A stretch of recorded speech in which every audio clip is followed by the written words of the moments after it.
So welcome to today's class. This is our second to last class. Next week, Saturday, would be our last class, unfortunately. We're continuing with paper 3. As you all know, last week we started looking at paper 3 and how to answer the questions based on what CXC is looking for. So as promised, we are continuing with paper 3 today. We'll be looking at the May-June 2018 paper. So this is a 2018 paper. As you all know, the paper 3, you have 2 hours to complete this paper. And the instructions are pretty simple. There are just 3 questions. You have to answer all the questions. 3 may sound like a little bit, but just remember that the questions are divided into parts A, B, and C, beside the 3rd question, which is a short response. So in the event that when you do this paper, you have to write your answers in the booklet. And although it's just 3 questions, you are advised still to take some time and plan your responses, take some time and really think through your answers, right? Because as I told you all, when we looked at the specimen paper last week, was that CSEC tends to repeat the questions that they bring for paper 3. So as long as you take time to understand the question and know what the question is asking of you, it will be very simple. And yes, there are 3 questions, which would be divided into 3 texts. So you will get 3 texts to study in the exam. Please take some time to really understand each text. While you are reading each text, try your best to underline any main points you see. If you see any jargon being used, try to underline the words and see if you can figure out the meaning of the complex words based on how it's used in the context of the sentence. So remember, I told you all for the 3 texts, although they give you 3 texts, all these texts would be based on one common issue or theme or topic. The topic would be represented differently in the form of the 3 texts. So the 3 texts not necessarily would present the topics in the same way. They may cover different aspects of a topic, or they may show you a topic from different angles. So it's very important that when you all read these 3 texts, you try to find some similarities amongst them, and you try to find some differences as well. And while you're reading them, try to make the connections and ask yourself, okay, what is this text saying? What is the second one saying and the 3rd one saying? And try to make a connection between them. So let's look at the text. It says, read the 3 texts carefully and then answer the questions that follow. So we see here that text 1 is an article from a newspaper. Doesn't this look similar to what the specimen paper had? In the specimen paper, text 1 was an editorial article from a newspaper. So we see again, an article is being repeated here. So maybe when you will write your paper 3 this time, perhaps the first text or one of the texts would be a newspaper article. So the title of this article says, Farmers Want Focus on Environment. So when you read that heading instantly, you know that we are talking about the environment, which means that, okay, maybe the environment is the topic for discussion in the 3 texts, because they're saying that the farmers want the focus to be on the environment, meaning that whatever the focus is on the environment at the moment is not enough. And the farmers, they are the ones who want the direction to be stayed, and they want the authorities or the government or whoever is in charge to pay more attention to the environment. So as we go through each paragraph, we'll be trying to figure out what each paragraph is saying so that we could better understand the article before we proceed to the questions and the other texts. So the first paragraph says, farmers in St. Mary believe that if new government is concerned about climate change and greater protection of the environment, 2 issues must be addressed immediately. So we know right off the bat that these are farmers. They belong to a community named St. Mary. And they're saying that if the new government is concerned about climate change, so we're seeing here the issue of climate change. And one solution that they recommend in here is that, you know, they want greater protection for the environment, and they're going to talk about two issues that they want to be addressed as soon as possible. So let's see what these issues are. It says John Brown, so we know that one of the persons whose complaint is being logged in this article, his name is John Brown, an agronomist. Anyone knows who's an agronomist? Because John Brown is an agronomist. Anybody never heard the word before?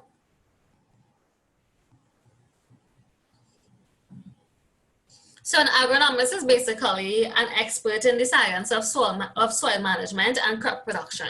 So we know that whoever this source is, John Brown, that he is a credible source because he's an expert in the field, right? So John Brown, an agronomist from Woodside, who processes products such as cola nuts, cheney root, cinnamon, pumpkin seeds, and bird peppers, believes that with sufficient sponsorship from the Ministry of Agriculture, farmers could guarantee that the sector remains productive for years to come. So based on what John Brown is saying, what aspect of the environment is he concerned about? What is the overall thing that he is concerned about? Yes, we're talking about the focus on the environment, but he says something. What does he want the government, the Ministry of Agriculture, to be more precise, what does he want them to focus on? What does he suggest the farmers need in order for them to carry on with their work and to pay more attention on the environment?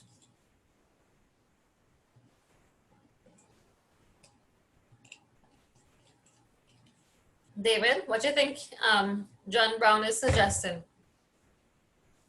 We know he's an agronomist, so he's an expert in the field of soil management and crop production. So he really knows what he's saying. So based on this paragraph that the article mentioned here regarding John Brown, what was the main idea you got from this paragraph?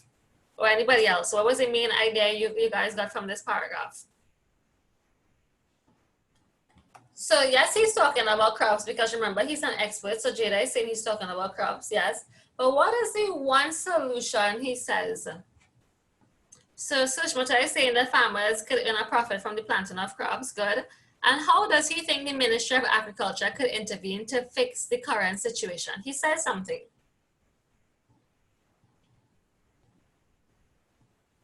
What does the farmers need from the Ministry of Agriculture?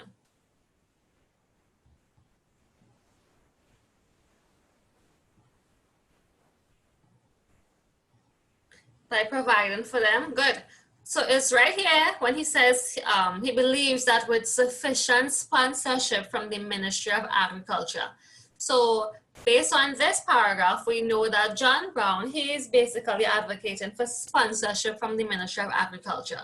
Because remember, some of these farmers, they may need some sort of financial assistance to get the ball going.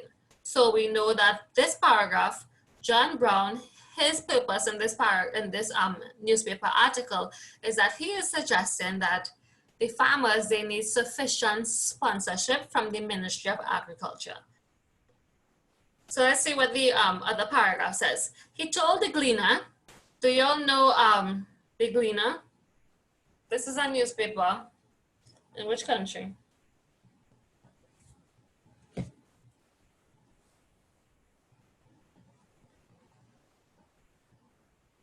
They don't know which country the Gleaner is a newspaper in.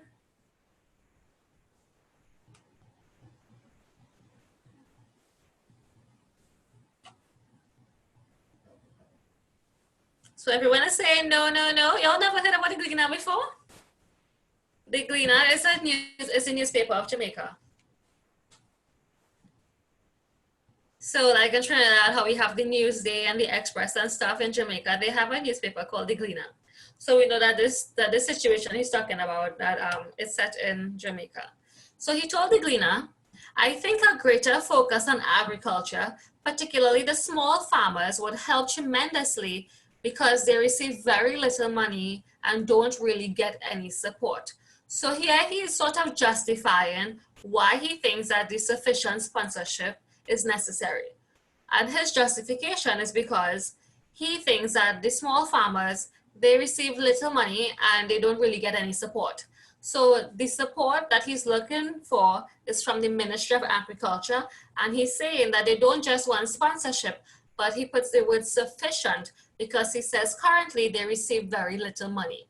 So John Brown's purpose in this newspaper article is that he's saying that right now the small farmers, they receive money, but it's not sufficient, it's insufficient. So he is reaching out to the Ministry of Agriculture saying that he believes sufficient sponsorship would get the ball going for the farmers. So it goes on to say, I really think the government should invest more in small farmers because we take care of the environment, which is so important. And we need to start investing in the youths because they are the ones starting bushfires and things like that. So he raises another issue here. What is the other issue here? So his first justification is that yes, the focus should be on small farmers because they don't have sufficient sponsorship. But then he is raising another issue here. What's the other issue he's raising here? The youth starting bushfires?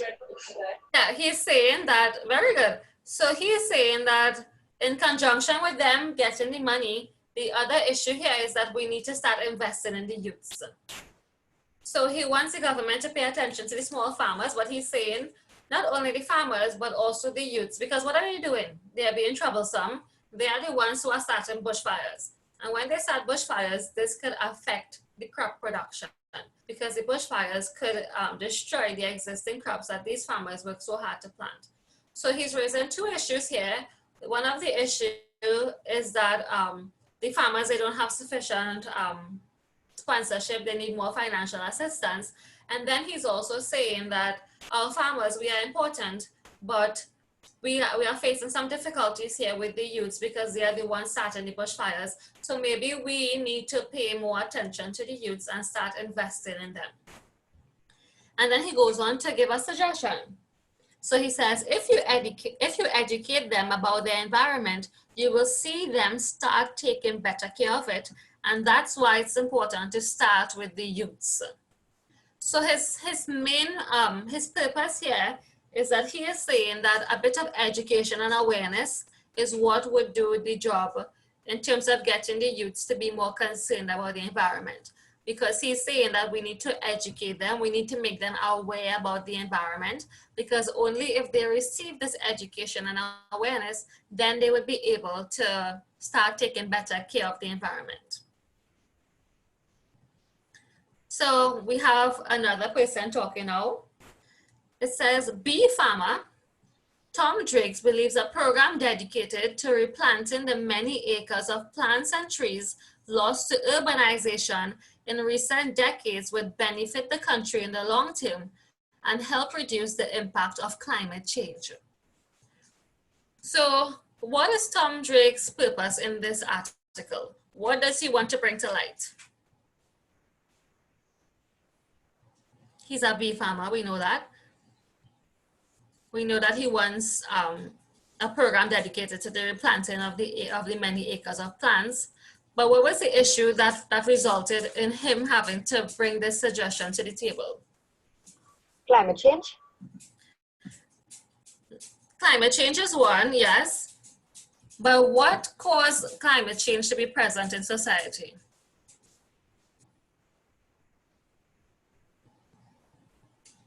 Pollution? It wasn't pollution, it was urbanization. So do you all know what is urbanization? It comes from the word urban. You know, we have urban areas. What are urban areas? I'm sure you probably came across this word before. What's an urban area?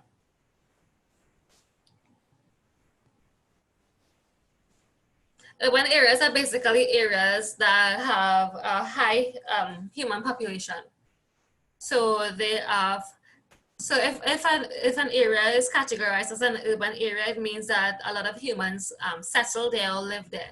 So it's an area with high human population or human settlement. So what he's saying here is that they lost all these plants and trees because of urbanization, because remember, you had to remove the trees in order to construct houses and even buildings, right? So he's saying that due to urbanization, they lost all the trees and the plants. And remember, these trees and plants are necessary for the longevity of the environment.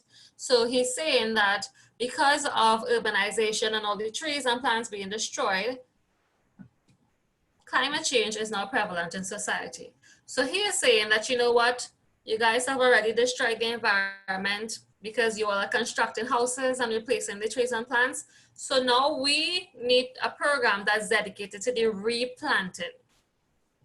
So that's his suggestion, that he wants a replanting program to take place where all the trees and plants they have removed, they need to plant them back.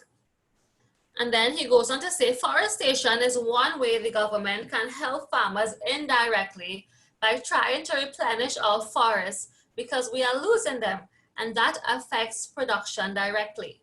But to be honest, any assistance they offer would be greatly appreciated.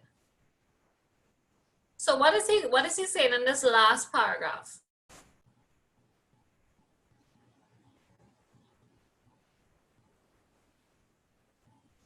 He's using a technical term here, forestation. And what is forestation?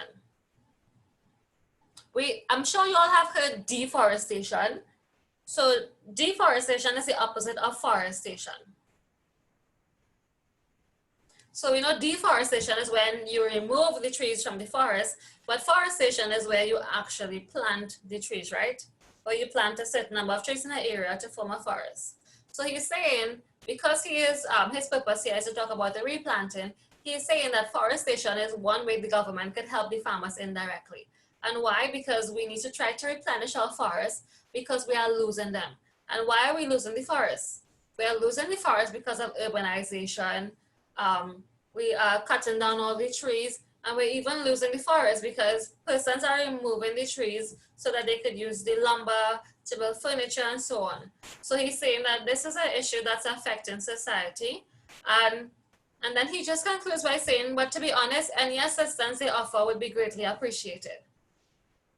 So what is this article about? Anybody wants to tell me what they grasp from this article? We have two farmers who were the focus.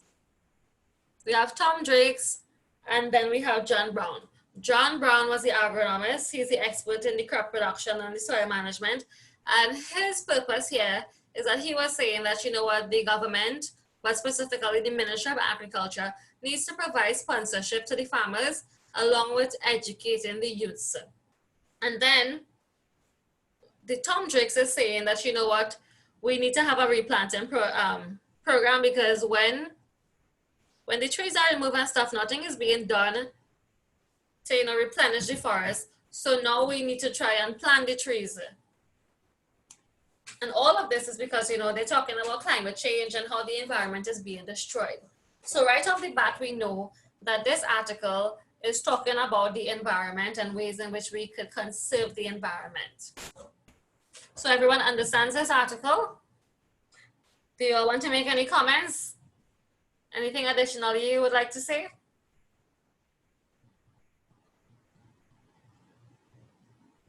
So now you all know that this was a newspaper article and it was found in the Gleaner, which is the newspaper of Jamaica. So let's move on to the second text.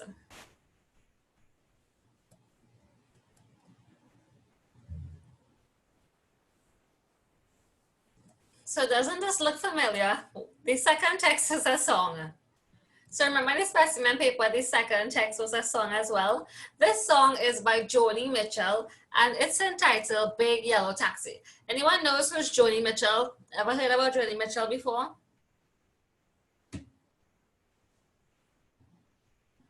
No one ever heard about Joni Mitchell before?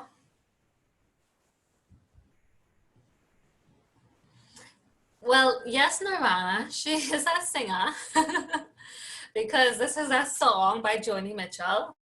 Fellow Canadians, I'm disappointed in you guys. She's a Canadian singer and songwriter.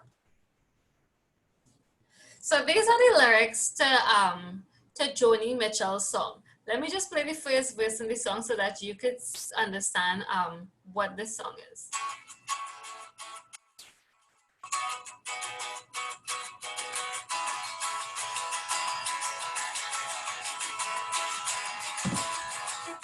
Paradise, put up a parking lot with a pink hotel, a boutique, and a swinging hot spot. Don't it always seem to go that you don't know what you've got till it's gone? It pays paradise, put up a parking lot.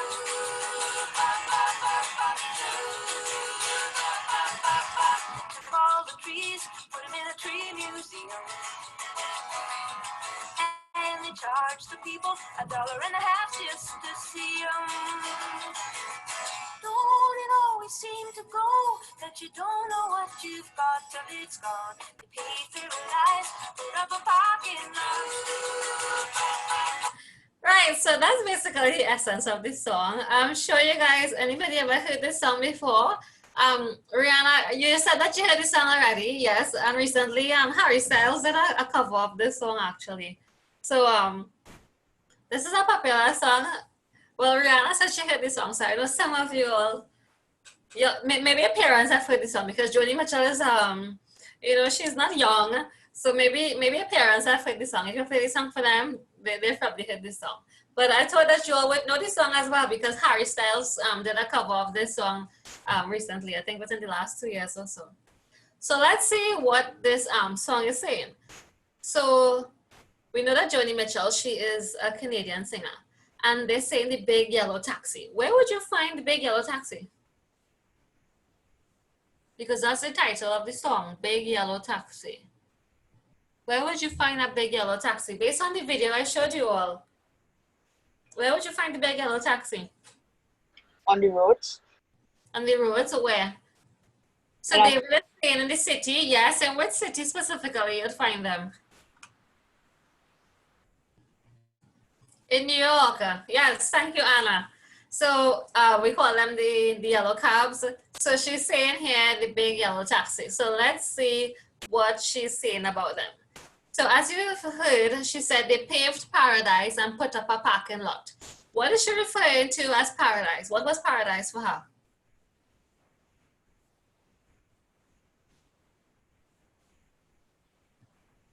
What was she describing as paradise? Yes, exactly. She's talking about the land.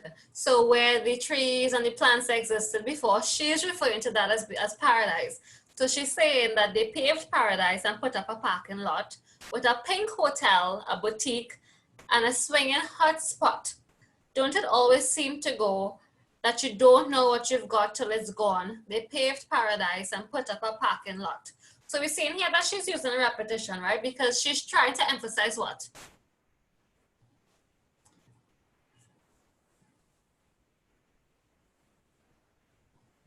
She's repeating a lot of things here that you will see. She's saying that don't it always seem to go that you don't know what you've got till it's gone.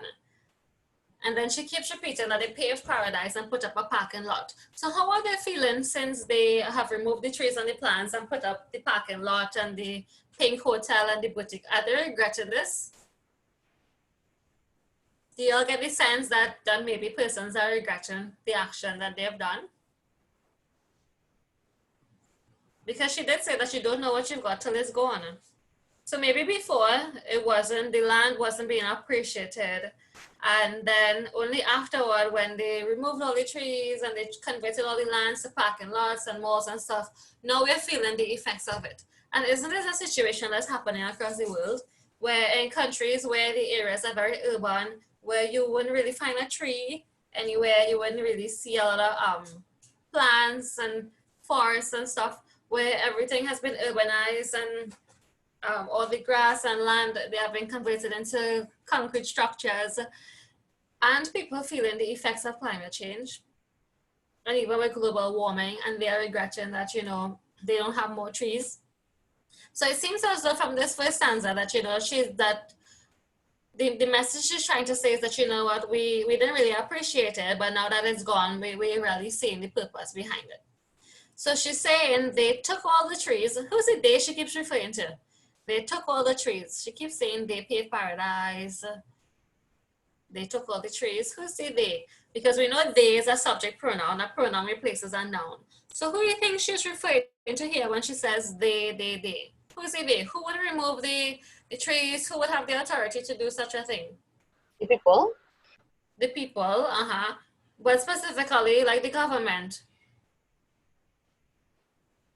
Like the government, those in authority, because they are the ones who would be able to give persons permission to go ahead and remove the trees and so on, and to convert the land into something else. So she's talking about the people, yes. So they took all the trees and put them in a tree museum. Isn't this funny? She's saying that, you know what, yeah, they remove all the trees, now the trees in a tree museum, and they charge all the people $1.50 to see them. And then she goes back to say, don't it always seem to go that you don't know what you've got till it's gone? They paved paradise and put up a parking lot. So isn't she, what literary device do you all see emerging here? When she says they took all the trees and put them in a tree museum and they charge all the people $1.50 to see them.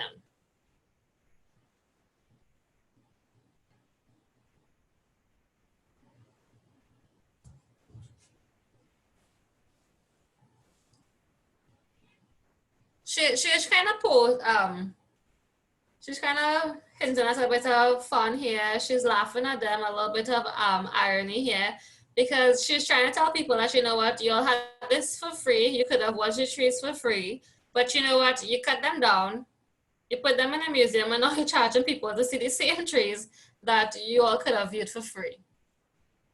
And yeah, David, we are seeing rhyme in this song because remember, it's a song, you want it to be catchy. So the rhyming is there so that it would really captivate the listeners' attention, so that they would pay particular attention to what is being said. So then she goes on to say, hey, farmer, they put that DDT now. So they have DDT1 because they mean that this is a footnote at the end.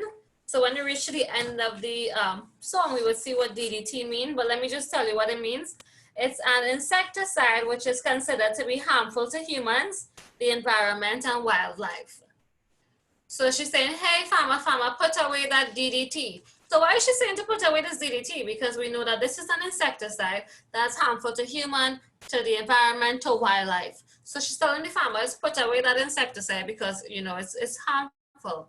So put away that DDT now. Give me spots on my apples, but leave me the birds and the bees, please. What is she saying here? Give me spots on my apples, but leave me the birds and the bees, please. What do farmers use? She's saying that they use a lot of insecticides. I'm sure that many of you all who have home gardens, sometimes your produce looks different from the produce that you buy in the grocery. You all ever went to the grocery or the market and you could just watch something and tell that it has been artificially inseminated, and it has a lot of artificial flavor into it, and the farmers use a lot of insecticide, as opposed to when you guys plant it at home and it's very organic and it's real and you didn't put all those chemicals and artificial touches to the produce. So that's what she's saying here. She's saying, give me spots on my apples, but leave me the birds and the bees, please. Because if you put insecticides on the crops, what will happen? The birds may come and eat the insecticide, or the birds may come and eat the same plants, and even the bees as well. And what would happen? She said that this insecticide is harmful to wildlife, it's harmful to the environment. So she's saying, you know, to stop using this insecticide because she wants her food to be a bit more organic, more real, and she wants the birds and the bees to continue living, because this harmful insecticide that the farmers are using, they're killing the animals. And then she goes on to repeat again, don't it always seem to go that you don't know what you've got till it's gone? They paved paradise and put up a parking lot. Then she says here, late last night, I heard the screen door slam. So, you know, in the American society, they have this screen door. Do you all know what's the screen door? You ever see in those movies when they show you the porch and there's a door with a sort of mesh wire, and then there's the actual door behind it. So she's saying that she heard the screen door slam and a big yellow taxi took away my old man.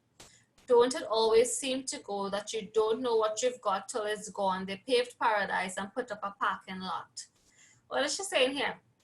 Late last night, I heard the screen door slam and a big yellow taxi took away my old man. Who do you refer to as my old man? Her father? Her father.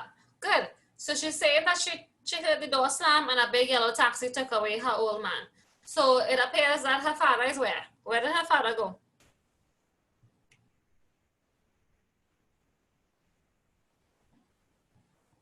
It appears that her father has left, right?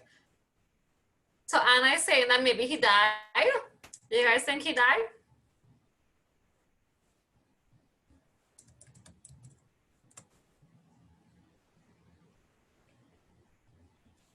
Or maybe he gone somewhere else to live?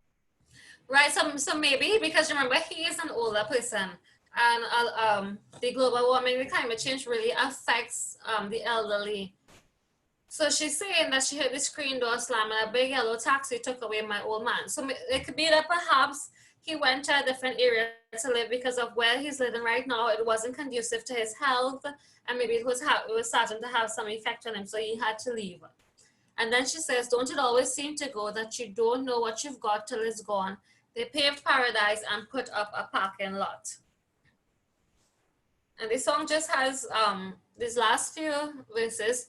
Don't it always seem to go that you don't know what you've got till it's gone? They paved paradise and put up a parking lot.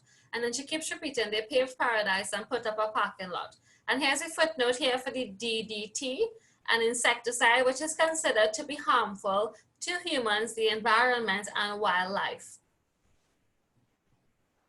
And well, these lyrics were retrieved in 2017 by the singer Joni Mitchell, Big Yellow Taxi. So what message is she trying to promote in this song? We see lots of repetition in this song. Because she's trying to say what? That people are destroying the environment. And they are destroying the environment because of what?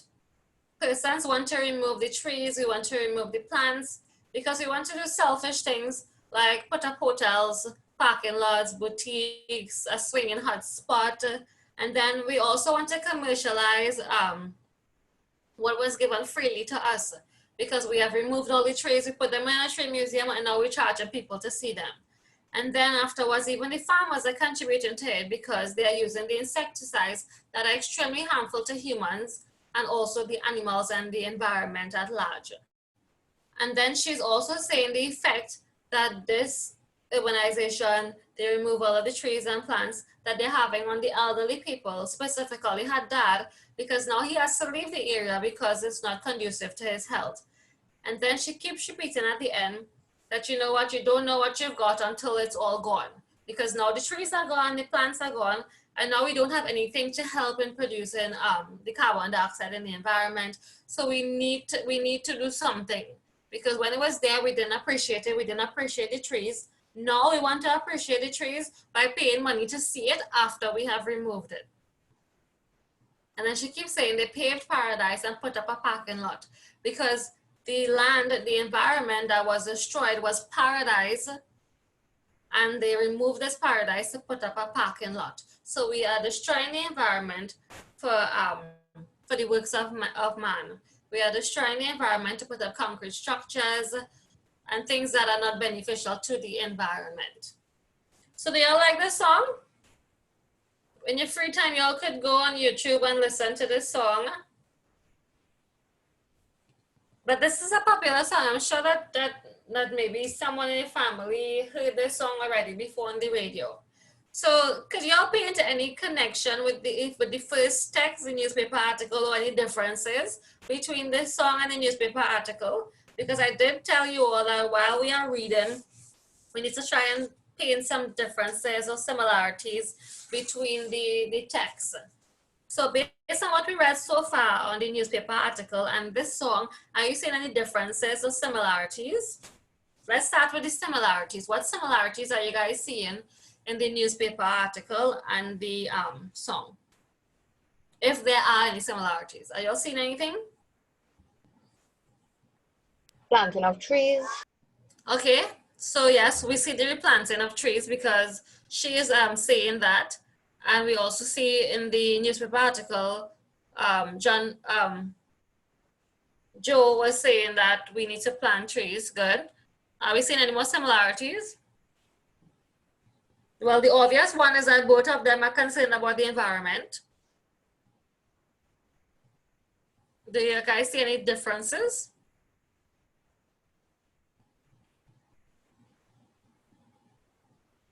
Because we know the first article was about the farmers, right? The farmers are seeking financial assistance. And what did she say about the farmers? Did she agree with what the farmers were doing?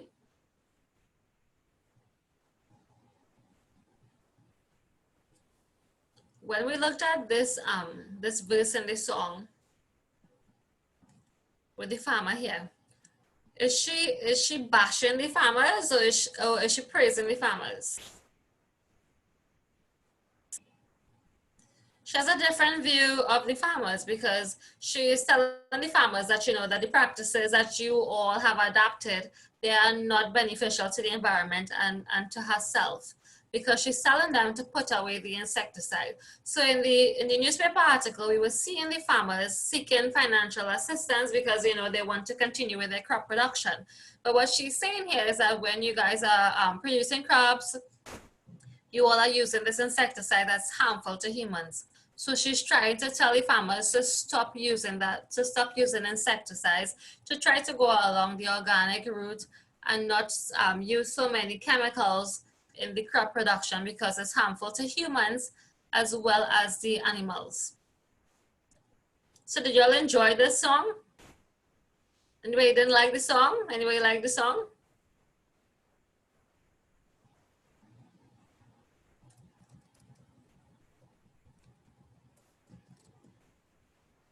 Okay, so Jada says she likes it. Good. So after class is finished, you guys could go on YouTube and listen to the song.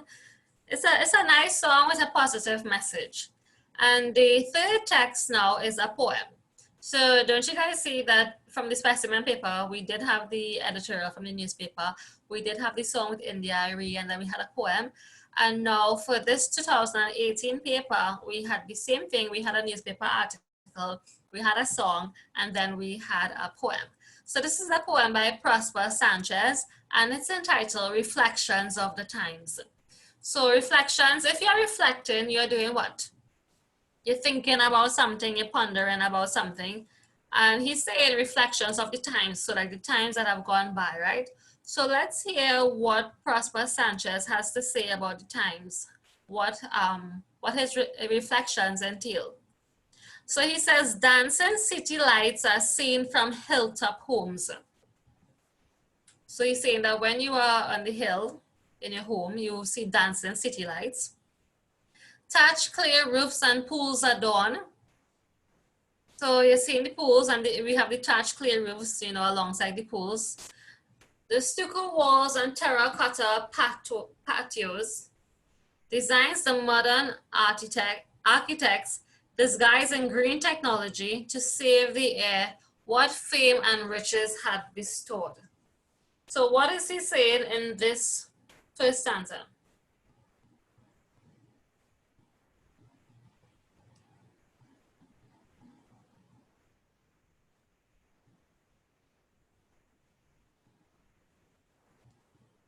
What is he saying in the first stanza? Look at it again.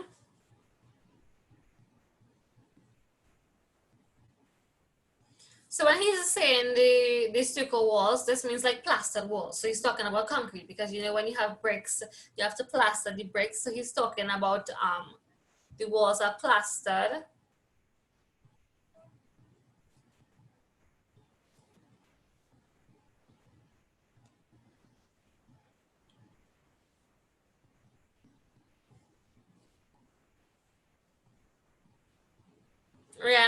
what you're seeing here. And when he says the terracotta patios, those are the patios where the floors are sort of, they have the red bricks. So the patios outside. So what is he describing? Not an area that the humans have converted to their liking. Because when he looks from nature's eye, because he's on the hilltop, he sees the dancing city lights, he sees the pools, he sees the plastered walls, the patios, and he says these are designs from the modern architects, and they are disguising in green technology to save the air, what fame and riches had bestowed. So who's he blaming for the destruction of the environment right now?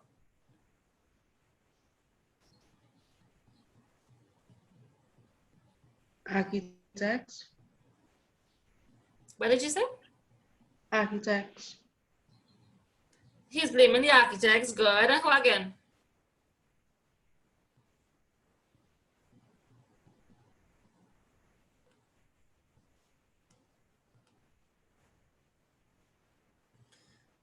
What is he saying? He ends by saying what fame and riches had bestowed. Because remember, these things, you wouldn't find it in a regular person's house, right?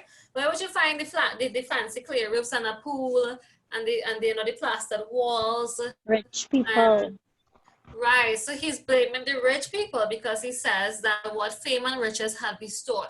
So he's saying that the more famous a person is and the more riches that people have, what are they doing? They are trying to convert their homes and by extension their environment to a more modern design. So they're getting rid of, the traditional designs, the more modern design, and they're trying to disguise the green technology here, saying that, we are trying to save the air, but he's sort of criticizing them for their practices and what their homes look like. Then he says, but daylight's hazed by heated smog so thick. So in the day, what is he seeing? Heated smog. And we know smog is a combination of smoke and fog. So how is the air looking? Smoky. It's very smoky. And if the air is smoky, it means that it's what? A word that starts with P. Polluted. It's polluted. Very good. So he's saying that in the nighttime, he was saying what he's seeing, right? He's talking about what he's seeing. Then in the daytime, in the daylight, when, the air is clear, well, supposed to be clear, he's seeing smog, and the smog is very thick. And he says that struggling waves of day make stagnant air. A desert climate barely lives as streets are traffic filled.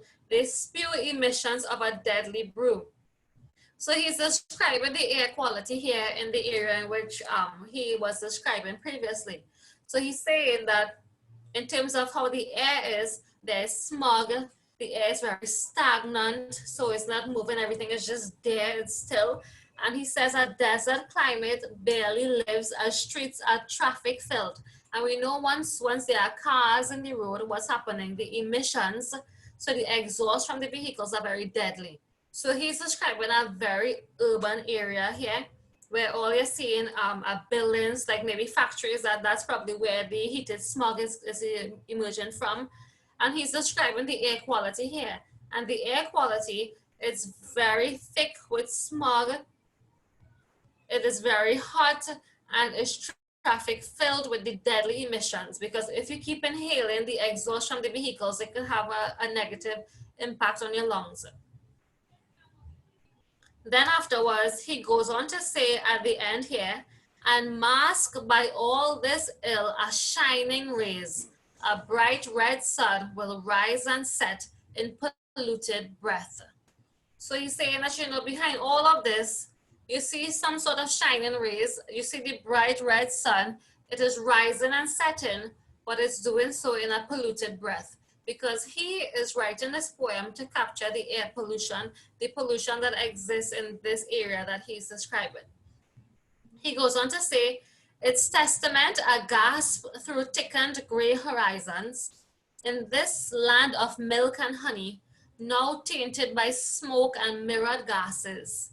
As reflections of the times sit still, we watch illusions in the air these dancing lights create. So let's go back up. We reach here where he's talking about the sun setting and rising, what it's doing so in a polluted air. So he's saying it's testament a gasp through thickened gray horizons. So the horizon is where the sun and the sea meets, right? That line there. And he's describing it as being gray because you can't really see it because there's so much smog in the air. And he's saying that this was supposed to be a land of milk and honey, and now it's just destroyed by the smoke and mirrored gases. So the smoke that emerges from like the factories, so industrialization, and the gases that emerge, the exhaust from the vehicles due to all the traffic in the area. And then we're getting back to the title of the poem where he says, as reflections of the times sit still, we watch illusions in the air. These dancing lights create. So when persons look at an area where they're seeing dancing lights, they think that, okay, this is a pretty fun area. This is a nice area. But he's saying that this is all an illusion because in the nighttime, when you see the dancing lights, you can't really see what's happening as opposed to if the day is clear. So he's saying that this is creating an illusion. The dancing lights in the night, it's creating an illusion that, you know what, everything is all fine and well with this area, but only when daylight hits, then you see the reality of what is taking place. So he is reflecting about how the air has been destroyed in this area. Do you have anything to say about this poem? Anything you didn't understand? Anything you want to comment on? Do you all see this happening in society today? Where maybe in an area in the nighttime, everything looks all pretty and fine, and only when daylight emerges, then you can see the reality of the situation. Yeah. Which area do y'all know like this?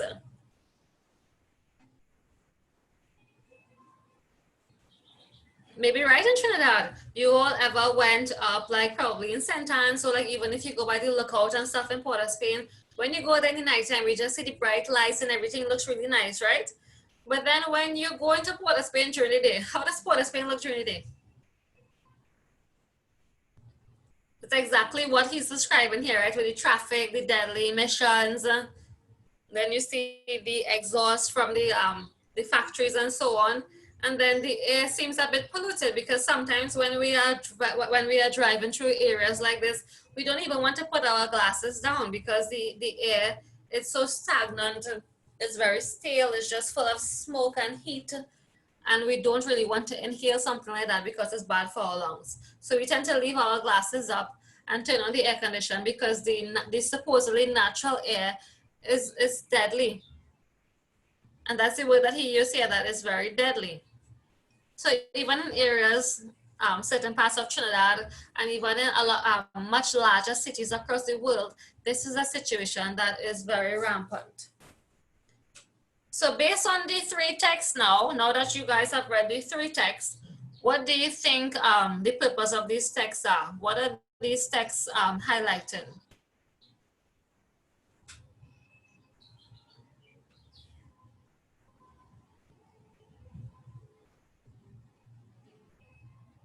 Miss urbanization.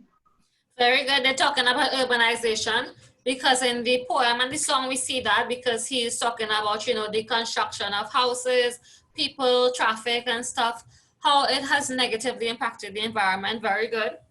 So we see the issue of urbanization where where a lot of the trees and plants are being removed to build human settlement, and the areas are very highly populated. Very good. So we see the issue of urbanization. What are the issues we see arising here?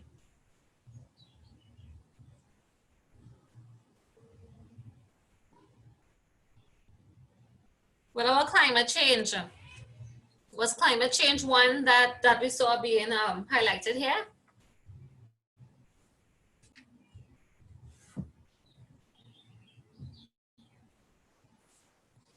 We do see climate change emerging here because all three texts, they did some directly and indirectly made reference to climate change. And what is climate change?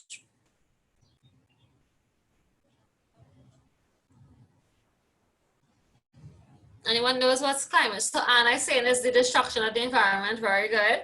But again, and how is the environment being destroyed in climate change? We have increased levels of what? We have increased levels of carbon dioxide in the environment. We even have even the fuels and the exhaust.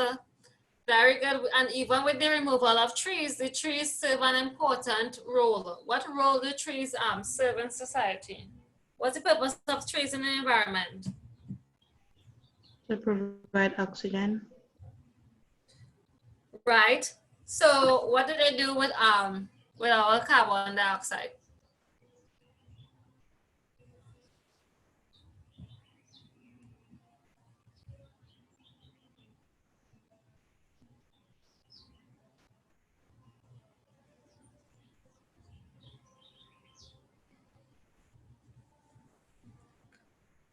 No one knows the purpose of the trees? Yes, Jada, they do. They take in our carbon dioxide and then they produce oxygen for us. So if we don't have trees, then who's going to produce the oxygen for us? And that's why probably in the song that Joni Mitchell sang, that's why her dad had to leave, because remember she said that he was old, and a lot of older people, they would have breathing difficulties, because the purpose of the trees are they are there to convert our carbon dioxide to oxygen for us to breathe. So whenever we breathe out the carbon dioxide, the trees will take in the carbon dioxide and then they will convert it to oxygen for us. So we see that all three of the texts, they are talking about the destruction of the environment.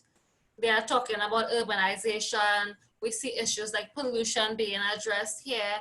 And we see that, that they are all urgent for us to have better environmental practices and for us to be more concerned about the longevity of the earth. So y'all think you're ready to handle the questions?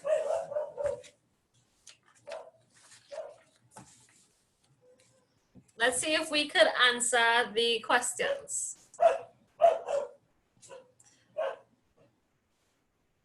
So the first question says, outline the main issue addressed in each of the three texts. So the only thing that they're different here for you guys was that when we looked at the specimen paper, they didn't categorize it into text 1, text 2, and text 3. They just gave you all the lines and just told you to address it, to outline the issue, right? And we see again, this is with 6 marks at the bottom here. So we know that we get 2 marks per text. So let's see if we could outline the main issue in each of the three texts. The first text, text 1, was the newspaper article, text 2 was a song, and text 3 was the poem. So anyone, tell me what was the main issue addressed in text 1?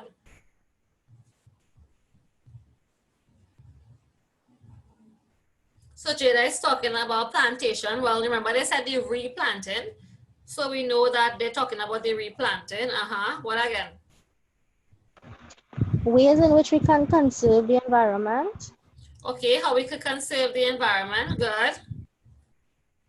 What again? So we're saying that we could conserve the environment by replanting the trees. Doing what again?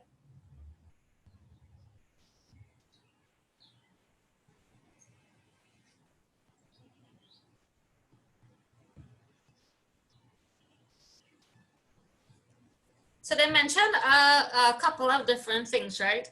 So they did talk about ways that we could conserve the environment. They did address the issue of climate change from the very beginning. They talked about climate change.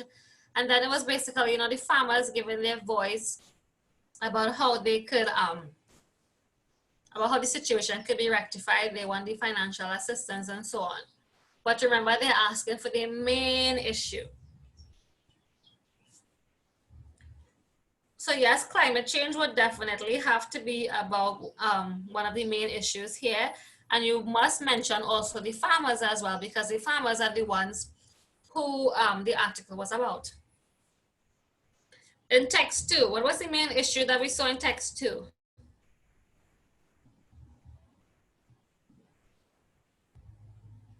What was Joni Mitchell emphasizing in text 2?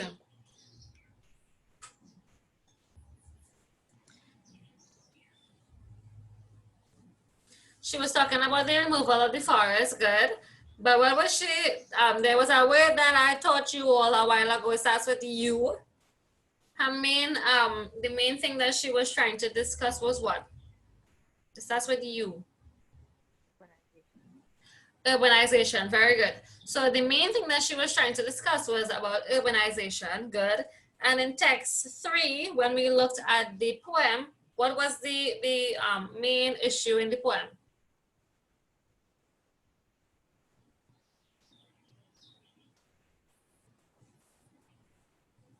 What was Prosper Sanchez discussing? He was showing us that, you know, when you have houses constructed in the city and so on, you have the traffic. He was just trying to show us all the negative effects of urbanization, right? All the negative impacts urbanization has on the environment, with that being the smog, even with the horizon looking gray, the air being stagnant. So let's look at the response for this answer. So it says, the main issue addressed in each of the 3 texts was, so text 1, the farmers' concern about climate change and its impact on their viability and sustainability. So you had to mention farmers there, and you had to mention their concern about climate change. Viability means like the ability to work successfully. So they were concerned about their ability to work successfully because they needed financial assistance. Then they also mentioned about sustainability. So they wanted to maintain that certain level of production and a certain level of work. In text 2, Joni Mitchell was concerned about the price we pay for urbanization. And in text 3, in the poem, Prosper Sanchez, he highlighted the negative impact of urbanization. So he was showing us all the negative effects of urbanization. So don't worry, I will send you all this document in the WhatsApp group afterward. Let's look at the second question. The second question, again, we see it's the same question as with 3 marks. It says choose one of the 3 texts. So you're picking one of the texts, either text 1, text 2, or text 3, and you have to assess the appropriateness of that medium for the purpose of communicating the specific issue. So you guys see the same question is here again from last week, where you have to pick, where you have to assess the appropriateness of that medium for the purpose of communicating the specific issue. So you have to look at how the text was delivered. So we have the song, we have the other one being delivered in the form of a newspaper article, we have the poem. So you look at the delivery, the medium, and talk about if it was appropriate or not. So what would you discuss for part B? Anyone knows what they would discuss for part B? It's with 3 marks. This was the same question that we saw in the specimen paper, where they asked you to pick one of the texts. So Sushmita is saying that she would talk about the newspaper article. So what would you say about the newspaper article in terms of the medium for communicating the specific issue?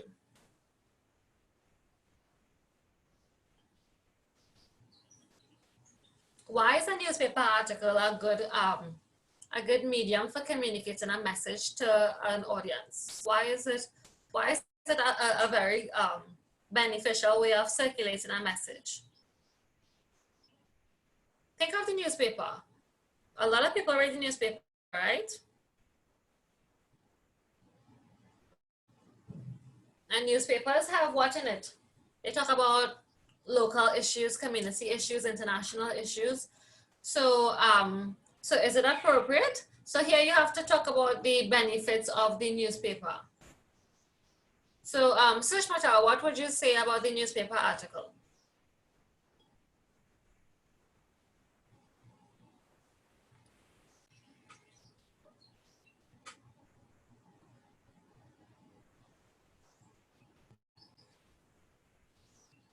So it teaches us to be aware of our surroundings. Anybody else had a different text that they wanted to discuss? Nobody would have selected the song? Don't you think the song was a really appropriate way of communicating a message to an audience?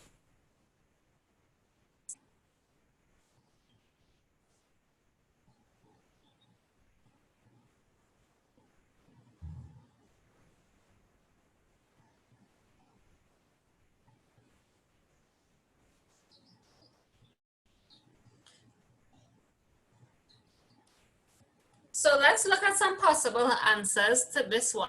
And here I would give you all the answers for the three texts. So based on if you selected, either you selected the song or you selected the poem or the newspaper article. So text one, so this is a possible answer for text one, which was a newspaper article. So it can be referred to repeatedly because if it's a newspaper article, it's always there. The news is always available online afterwards. So you could always refer to it repeatedly. It is a tangible vehicle. So if something is tangible, it means that it's something that we could hold, something that we could touch. So it is a tangible vehicle for circulating and recording community and national issues. So this is why the newspaper is a really good medium to communicate a message, because it could circulate and record community and national issues, which was exactly what the Gleaner did here.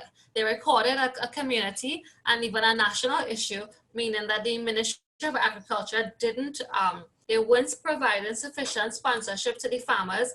And this was a community issue that the farmers were facing, and it even resulted in a national issue across the board for all small farmers. So a newspaper article is appropriate in delivering a message to an audience because you could refer to it repeatedly. It is something that is tangible, so it's very hands-on. You can get your hands on it. And it is important for circulating and recording community and national issues. So this is an excellent reason as to why you could use a newspaper article to circulate a message. And just so you all know, these answers here, they came from CXC, right? So when CXC did their feedback on this paper, these were the answers that CXC gave that that you all should have written in the exam, because every year after they do an exam, CXC publishes a subject report for each subject and each paper. And for paper 3, these were the answers that CXC said that they were looking for, and these are the answers that the students would have been awarded marks for. So all these answers here that you all see on this document, these answers came from CXC because this is exactly how they wanted you all to formulate your answers, like the words to use and the descriptions that they were looking for. So pay particular attention to how the responses are stated and the sort of information that they're looking for in their responses. Text 2, which was the song, it says it is oral and oral. So what is the difference between A-U-R-A-L, this oral, and O-R-A-L? Anyone ever knew that there was a difference, or you all just didn't pay attention to it? What does this oral mean? A-U-R-A-L. This oral has to do with hearing. So they're saying that the song is oral, so A-U-R-L, meaning that it has to do with your hearing, and it's O-R-A-L has to do with your speech. So the song is something that you could hear, and it's something that was said, because Joni Mitchell delivered the song via her mouth, right? So they're saying that this song was oral and oral. So you could hear it, and you could also sing it as well, and the person also sang the song. So it says the use of the refrain and repetition. So what is the refrain? Do you all know in songs we have the refrain? What is the refrain? In basically all songs we have a refrain.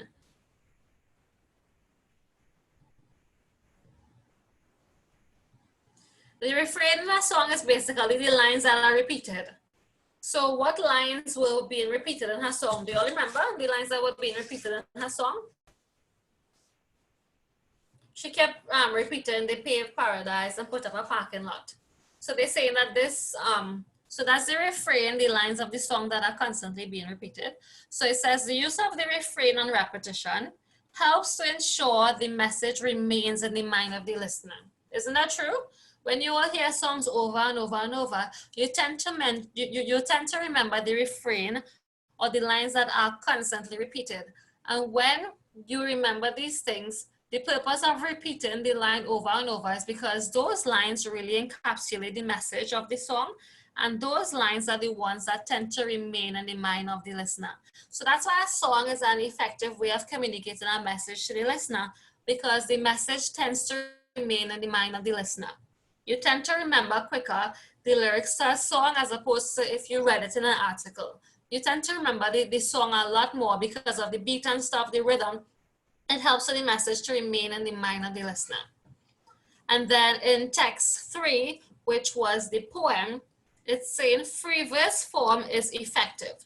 So free verse is a type of poetry. Free verse poetry is basically, it is outside the conventional poetry, because we know that in the traditional poetry, we would have a lot of rhyming and stuff. But free verse poetry is not necessarily one where there's rhyming and stuff. All the traditional rules in poetry are broken. So free verse form is effective for communicating. So they're saying that a poem is effective for the communicating purpose. And it helps with engagement through conversational tone. Because it was free verse, the poem sounded as though someone was just having a conversation with you. When you read it, it seems as though you and Prosper Sanchez, you guys were having a conversation and it was his time to talk. So they're saying that it was effective because this form of poetry helped to engage the reader because it had such a conversational tone. So do you all have anything else you want to add to the answers for option B? Do you all understand the answers that CXC are looking for? There are different answers that you guys could put besides these. These are just the popular ones that CXC were looking for. Miss, when you answer these questions, you put in examples. You could put examples if you would like to. So like for instance, if you talk about, if you mention the refrain in quotation marks, you could put the line that's being repeated. But because the answer that CXC gave, it wasn't necessary, you don't have to put it, but if you want, you could put it. But as you see, when CXC gave the answer, they don't really want you to quote the line here. They just want you to just get to the point. Because remember, this question is just 3 marks. So they just want you to get to the point. If you want, if the quote is short, you can put the quote, but if it's a really long quote, you don't have to put it. So like for the refrain, you could have just put like, you know, the one line that was being repeated or so on. But it's not mandatory because it wasn't listed here when CXC gave their sample answer. Any more questions about part B? And let's look at option C, question C. So it's the same question again.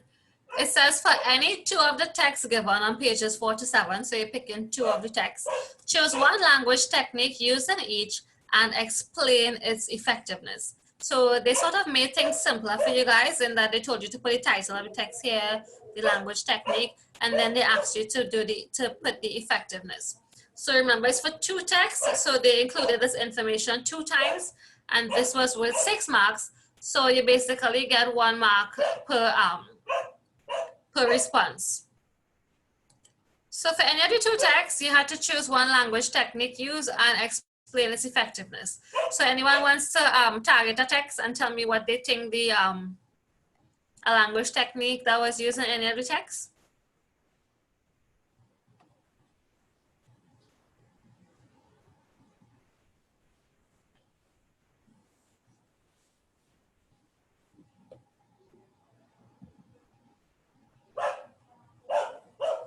Did you all see any language techniques being used, Jada?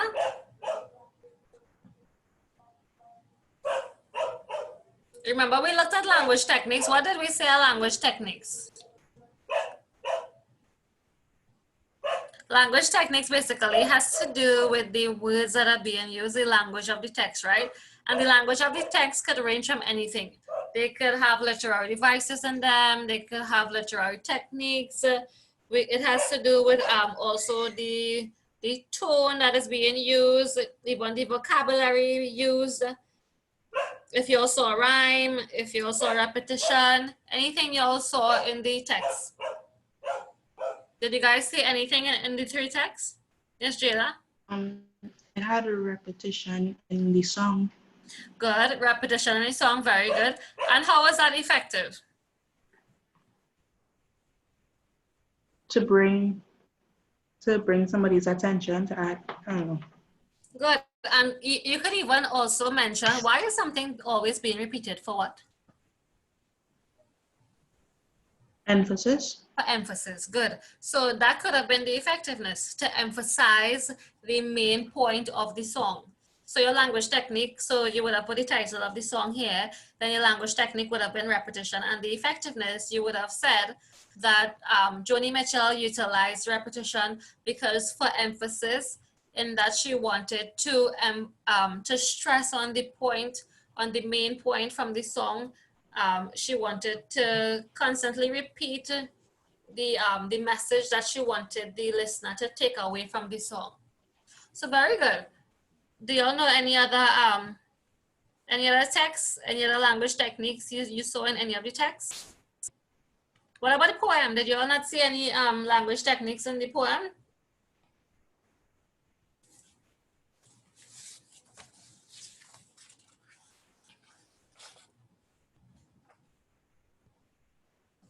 They said dancing city lights.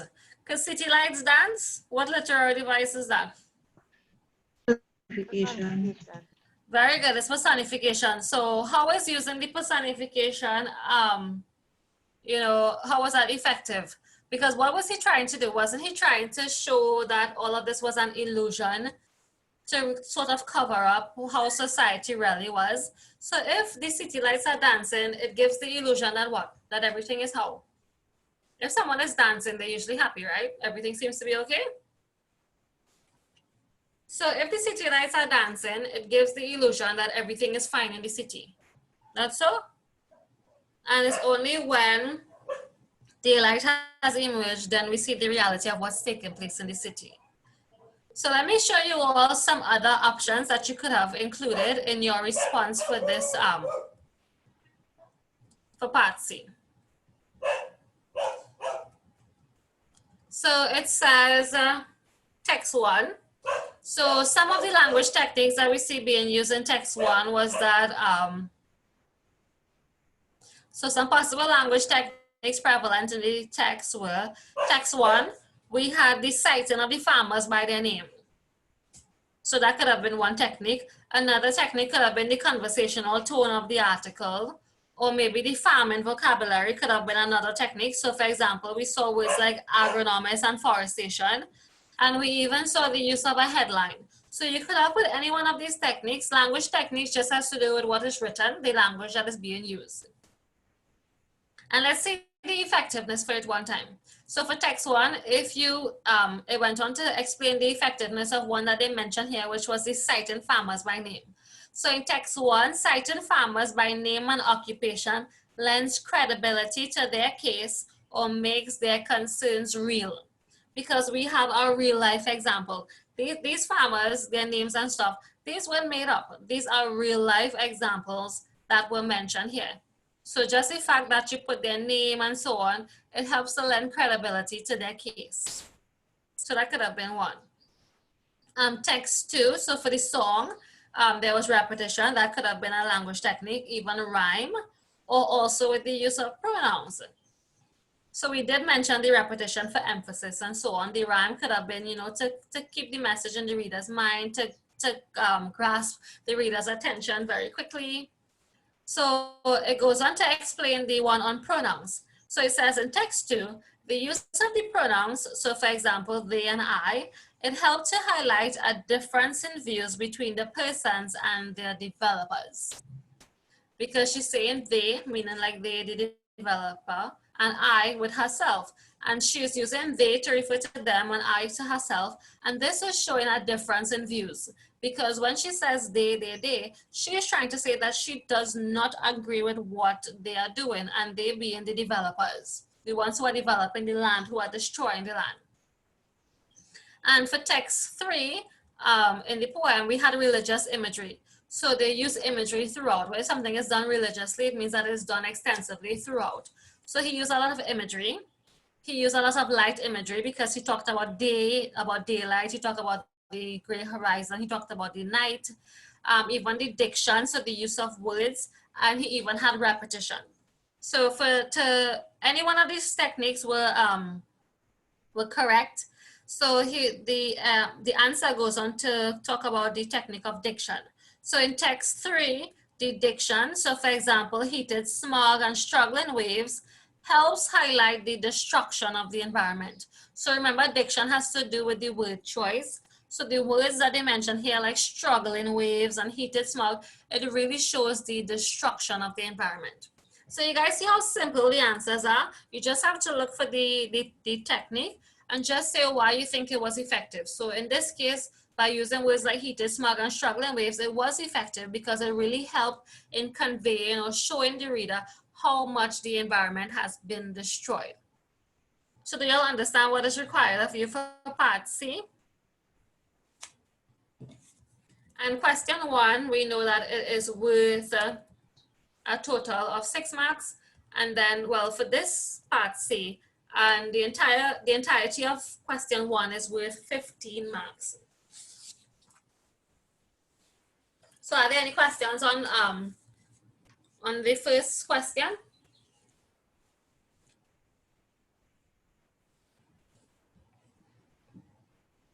So let's move on to question 2. This is a question where, you know, it gets more into communication with the oral and the written part, right? So let's move on to question 2 and see what they say. So we know question 2 is with 6 marks. So it says, part A says, explain 2 ways in which written text, so as in text 1 and 3, because remember text 2 wasn't a written one, it was an oral one.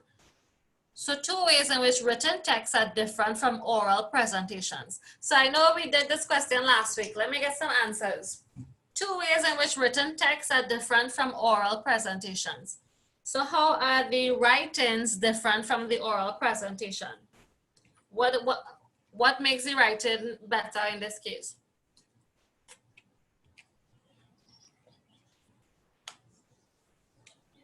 So how are written texts different from oral presentations? What make them different? Joanne, let me hear.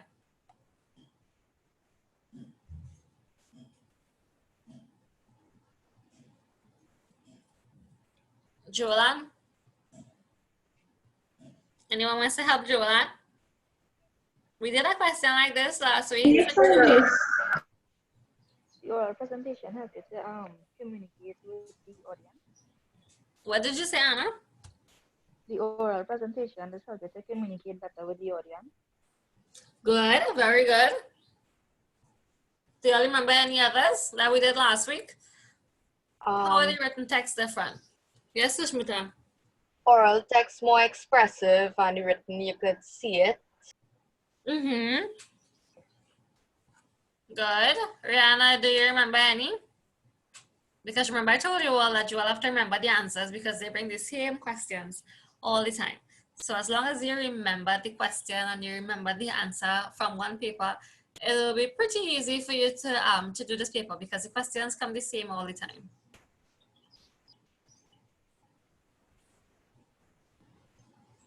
Jada, do you remember any? Oriana, do you remember any? Any ways in which the written texts are different from the oral presentations?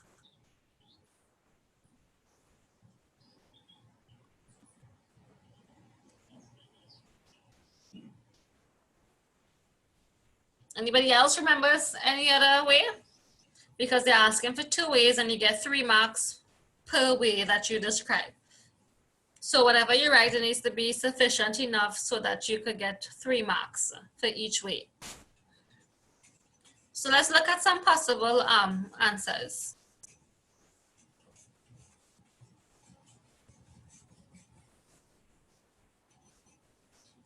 So for 2A, it says some possible ways in which written texts differ from oral presentations are.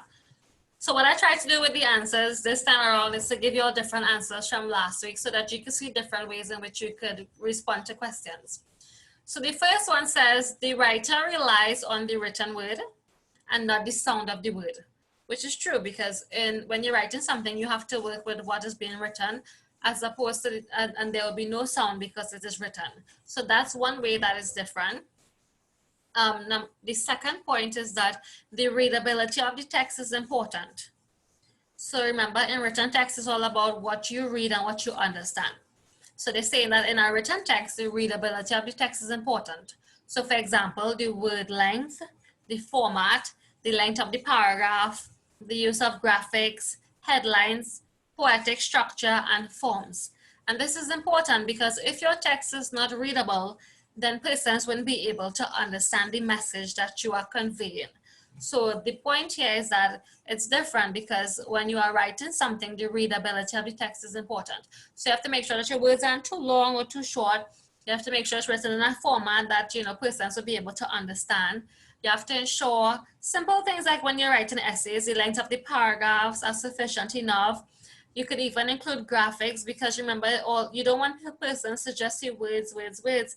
You want them to also see some sort of image or even graphics in terms of if you put words in bold, if you underline them. Also, headlines are important because they really capture the attention of the reader because that's what they read first. And also poetic structure or form is important because remember that your poem must be written in a structure or a form that, you know, it makes it easy for persons to understand. And in this case, we had the poem being written in free verse form, which was very understandable for persons because the tone was very conversational. And the third one is in written discourses, the pages do the speaking, whereas in an oral presentation, the speaker's effectiveness is evaluated. So for example, mannerism, gestures, nervousness, and poise. So when you read something, the pages are the ones that do the speaking. But if someone is delivering an oral presentation, you being in the audience, you are being evaluated by the audience based on your mannerism, the gestures that you use if they are appropriate. You are being evaluated based on if you are nervous or not, and your poise, the way in which you stand, how you carry about yourself, how you deliver your message. So these are some possible ways in which the written texts differ from the oral presentation. Part B says, and it's with 3 marks, you have been asked to make an oral presentation on the issues identified in text 1. So here they are specifying which text to use, text 1, which refers to the newspaper article. So you have been asked to make an oral presentation on the issues identified in text 1 on page 4. List 3 points you will discuss in the oral presentation. Remember, text 1 is about the farmers. They're talking about the sufficient sponsorship, the replanting, the youths, they're reaching out to the Ministry of Agriculture. So if you had to make a presentation on text 1, what are 3 points you would discuss in the presentation?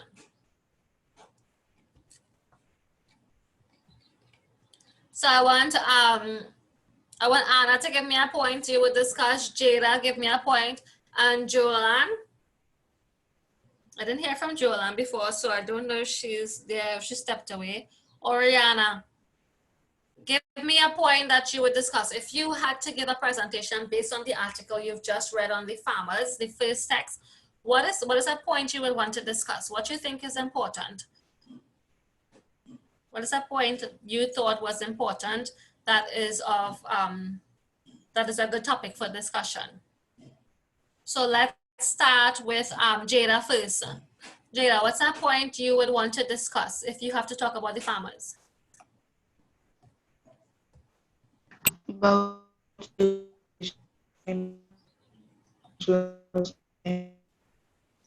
Oh, sorry, Jada, I'm not hearing you too clearly. You were breaking up just now. how much urbanization going on? Right, so you would talk about the urbanization that exists. Good, very good. Anna, what would you discuss? Farmers seeking assistance. Okay, what sort of assistance? I'm not sure yet. I had to read back. Because remember they were talking about financial assistance. So one point you want to discuss is probably the importance of farmers receiving the financial assistance. So that could be how you could develop the point. Rihanna is saying conservation of the environment. Very good, because they did mention the deforestation. So these are some points that you could discuss as well. So let's see some other points that you could discuss in your oral presentation if you are afforded the chance to give this speech. So it says some points that could be discussed in the oral presentation are 1. So you see you have more than 3 here, right? So you have a variety to choose from. So the first one says the need for government to take environmental issues seriously. Because remember, they were trying to plead with the government, you know, to focus on deforestation, focus on the replanting, focus on the youths. So one point that you could discuss is that the need for government to take environmental issues seriously. So why the government needs to play an active role in this and take this situation seriously. The next point you could discuss is climate change and its impact, especially on farming communities. Because remember, they did mention climate change being the main issue in the text. So you could talk about climate change, but also how it impacts the farming community, because this article was centered on farmers. The next one could be greater attention to be given to the needs of small farmers. So this is something like what Anna said. So one thing that you could have discussed is that, you know what, yes, the small farmers, they need to have greater attention given to them. The next one is need for public education on environmental issues. Because remember, the writer did talk about the point where we have to educate the youth for them to take the environment seriously. So that could be a point that, you know, we need to have public education on environmental issues. And the last one is the need for sustainability interventions. So for example, the replanting of trees. So you want to be a sustainable, we want to have a sustainable community. We want the replanting of the trees. So that could have been another point that you could discuss. So any one of these options would have been fine. Part C says, think of a group of persons who may be interested in the issues outlined in the oral presentation in B. So based on what we previously discussed, think of a group of persons. So whoever you're talking to, it has to be a group of persons. Then they're saying to identify 3 features of the group to which the presentation would be made and 3 techniques that you would use to keep the group interested in the presentation. And this is with 6 marks. So this was a question that we did explore last week, where you have to think about a group of persons. So if you had to discuss the issues in B, who would you be delivering this presentation to? Which group of persons? If you had to talk about about climate change, small farmers, the issue with small farmers, the need for educating the community, the public on environmental issues, which group of persons you would want to talk to? Who would be interested in hearing these things?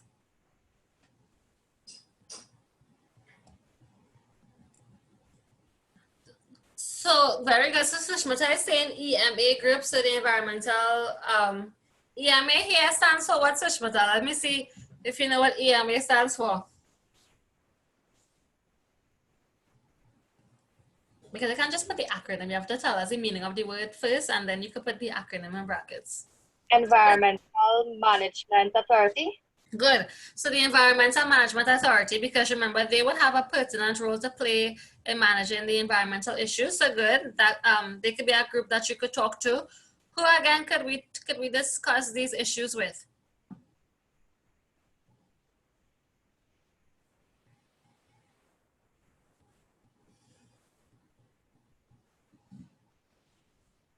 Anybody else we could discuss these issues with?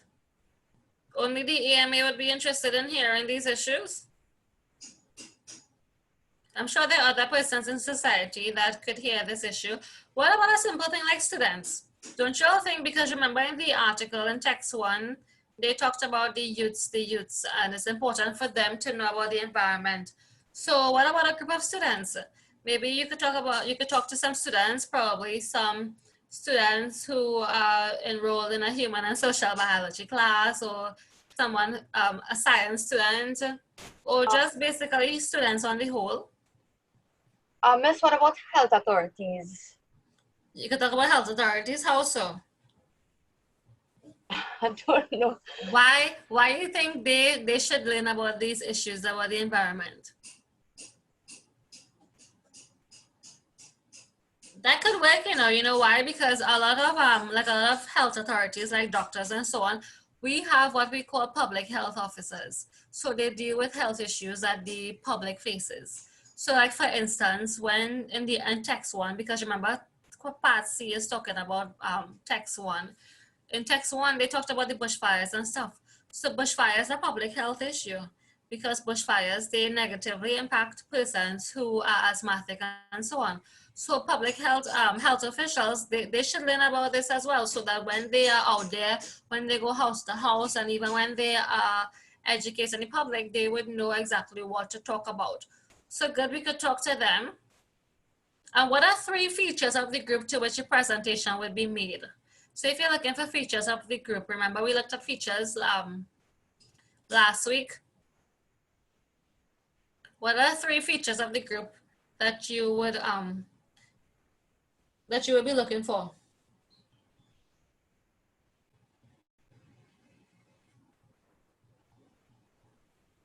Anybody remembers the features of the group? Rihanna, do you remember the features of the group? No, miss. You don't remember Nasha, last week when we were looking at features of the group? No, I can't remember. You have to remember, you know, because the questions, you see the questions come back the same, right? So you have to remember the responses. Oh, Jada, we didn't reach the visual presentation part. That's for the 3rd part, when they say 3 techniques that you would use to keep the group interested. So this answer that you sent me here with visual presentation, that could be one, so that you can use PowerPoints and so on. But y'all don't remember the group features? Let's see when I show you all my response if you all remember. So part C, so if you're looking at groups, maybe a group that you could talk to farmers. That could be a group that you could talk to. A next group of persons you could talk to, you could speak to environmentalists. So like what Sushmita said, the Environmental Management Authority. You could speak to students. You could even speak to policymakers, because they are the ones who would be responsible for making the policy for these practices not to be allowed in society. And you could even speak to non-governmental organizations or NGOs, because they are the ones who would be able to assist with funding also. Because remember in the article, they talked about the government not giving sufficient funding. So if the government is not paying particular attention to the small farmers, then we could try to reach out to the non-governmental organizations to see if they would be willing to assist. So some features of the group, the first one is that maybe in this group, you want them to be interested in the preservation of the environment. So that could be a feature of the group. You want persons who are interested in the preservation of the environment. The second one is that you want persons who are desirous of spreading information or educating the public. And the third one is that you would look for persons who are educators or policymakers, because you want them to be able to not just take this information and keep it to themselves, but you want them to disseminate or spread this information to those that they encounter. So for educators, so like teachers, this would be important so that they could spread the message to the members of staff and even the students that they encounter on a daily basis, and even policymakers, because they are the ones who would really be able to take this information and do something with it. And the third part to this question says some techniques you could use to keep the group interested. So the first technique, and I really like this because they give you the actual term, because what we've been doing is just explaining what we mean, but here they actually give us the correct term so that we'll know what to refer to it as.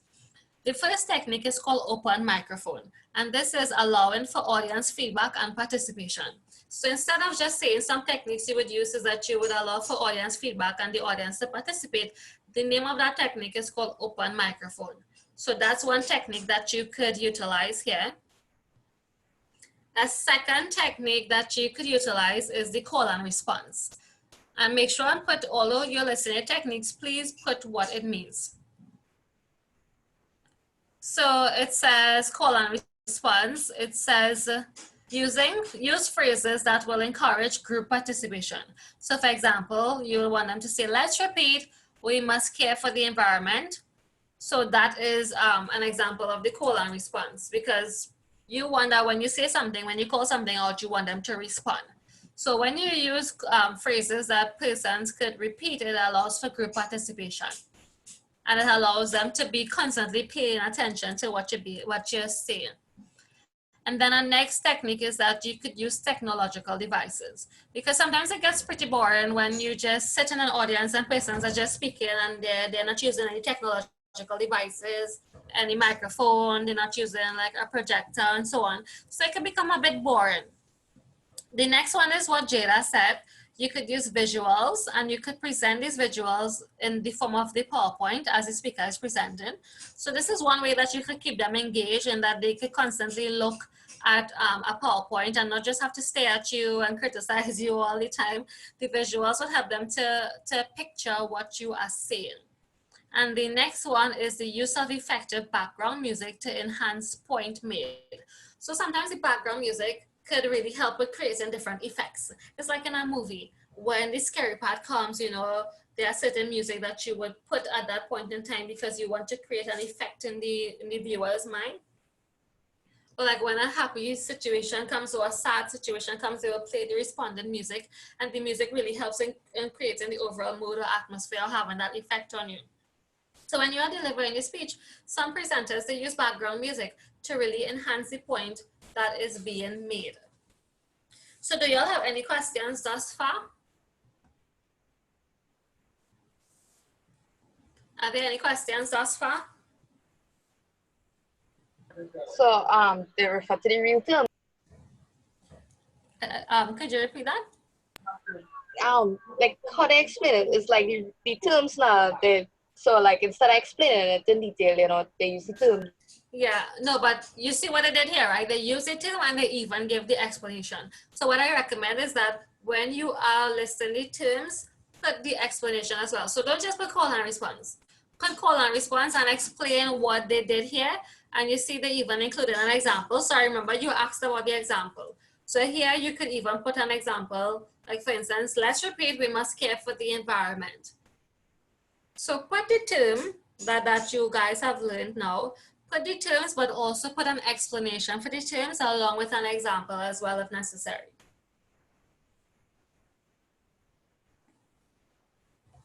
So do y'all have any other questions? Because I gave you all different points that you could include in your answers for this, for questions 1 and 2. So you could use the answers that we looked at last week, and you could use the answers from this week, and you could use any one when you are answering questions 1 and 2. So do you all understand what is required of you? This is the second paper 3 that we're doing, and we see so far that the questions are the same, right? The questions are basically the same. They bring the same questions. So all you have to do is you just have to look at the questions from the 2 papers now, because it's the second paper. And you have to look at the questions and try your best to understand what the questions are saying, and also remember what the question, what the answers are, because that will help a lot in you being able to do the paper quickly as well. So do you all have any questions thus far on questions 1 and 2? Okay, great. So for question 3, I did ask you all to do this for homework.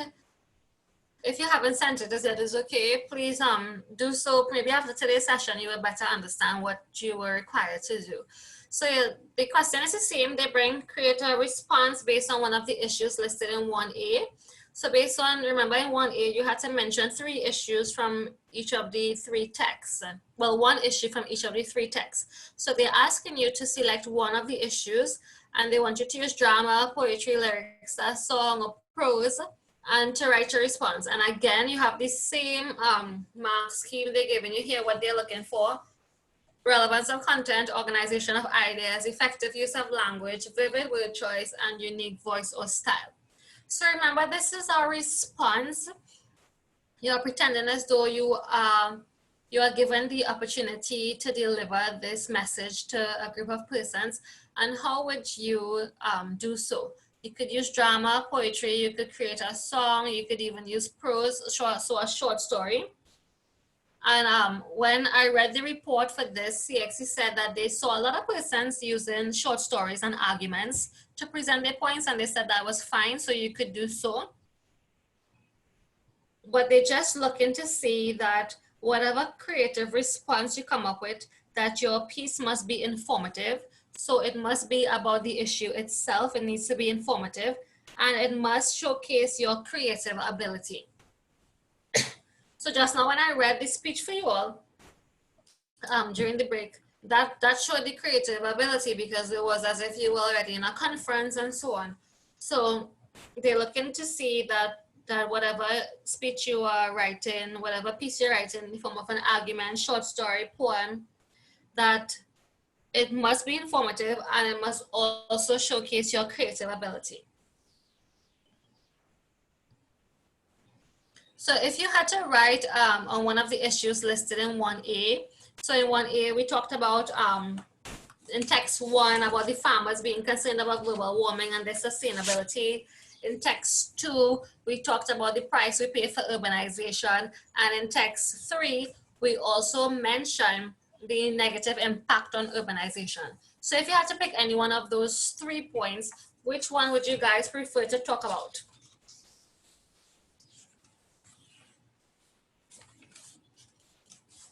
Any suggestions as to what you guys would talk about? So Jada is saying she'll talk about 2, so you would talk about the price you pay for urbanization. Okay, good. So if you had to talk about the price you pay for urbanization, Jada, what would you want to talk about? Would you write a short story on it? Would you write an argument on it? Would you write a poem? Would you compose a song? So which one do you think would be easy for you to do in the exam? And which one do you think could really showcase your creative ability? So Jada is saying an argument, good. So you were basically going to write an argumentative response showing the negative, the price we pay for urbanization. So and this is basically what Joni Mitchell did in her song. She mentioned the points, and then she was critiquing the points, saying, talking about it being harmful to us. So when you listen to the song, or when you read the lyrics to the song, it already seems like an argument, because she's telling us that, you know what, this is what we had before, this is what happened, and this is the effect, which is basically what argumentative writing is about. You are presenting your point, and then you're justifying it, just supporting it with examples. So everyone would prefer to write an argument. The argument seems like the easy one to do. Anybody would prefer to write a short story on this? Maybe you want to write a short story where in your story it talks about the price you pay for urbanization, all the negative effects, where in your story it is centered on, you know, maybe in a village where they had a lot of land before a forest, and then it was removed and replaced with concrete structures, or human settlement.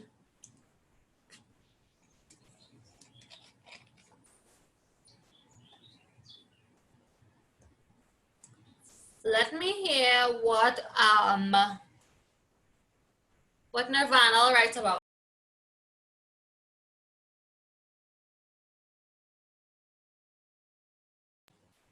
Nirvana, what would you write about?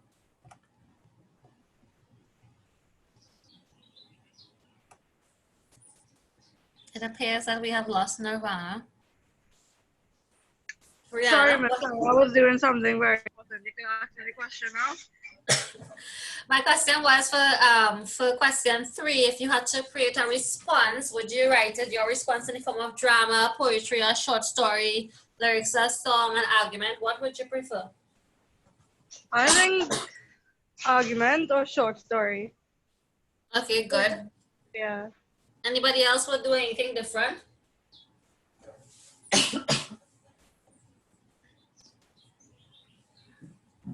Anybody would perhaps write a poem about it? Anybody think that they'll be able to construct a poem in the exam about the price you pay for urbanization? Nobody think that they're that creative that they could construct a poem on it?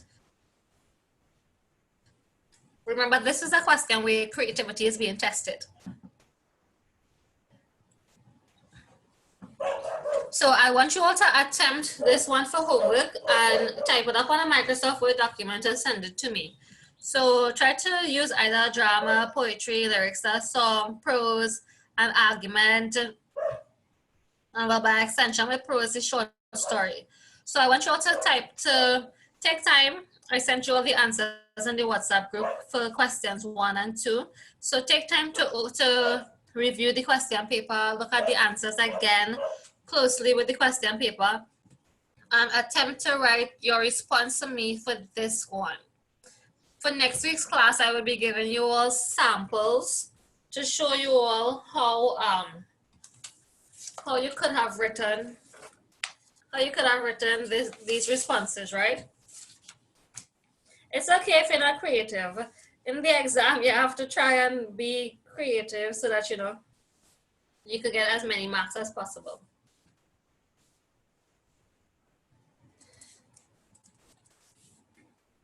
So next week's class, we'll be looking at some possible responses for question 3. And David is asking, how do we be creative? David, you have to think outside the box. You have to read a lot. Read some poems, get some inspiration. Read some short stories on it, get some inspiration on it. And the more you practice, the more creative that you will get. So your homework is that I want you all to, along with your multiple choice paper that I've given you already, I want you all to write your creative response for question 3. And next week's class, we would look at a sample creative response for the specimen paper and this sample creative response as well. So we'll be overviewing that in next week's class. So let's move on to your homework. You guys had to complete the May 2016 multiple choice paper.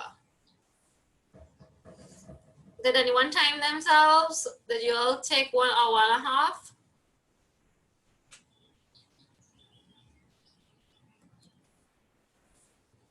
Anybody took longer than 1 hour and a half? No?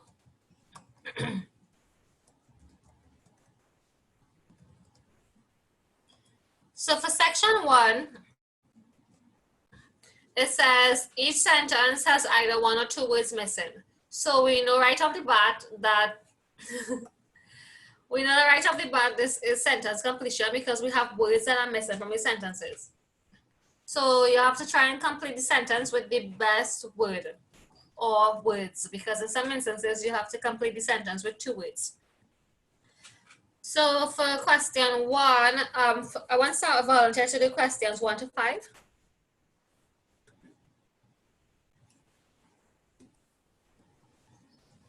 Okay, David, good. You could do numbers 1 to 5. Will you be reading the questions for us?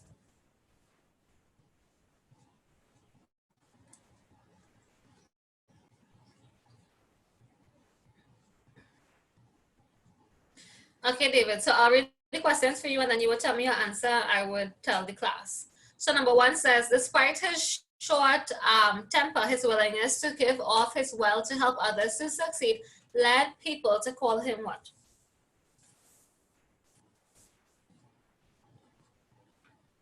David says B. I think it's foolish. Remember, the key word there was despite. The answer is not B. It's not A. It's C. Very good. The answer is C. Benevolent. And benevolent means kind. Number 2, when parents display something for one child, the others are likely to feel something. What did you have, David, for number 2?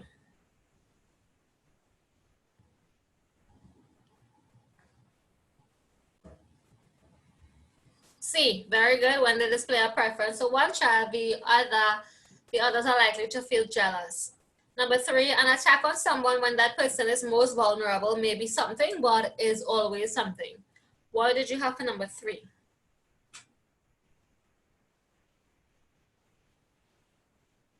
Number 3, yes, it is D. It is effective, but it is always unkind. Number 4, while the committee members something insults across the floor, the chairman tried in vain to something order.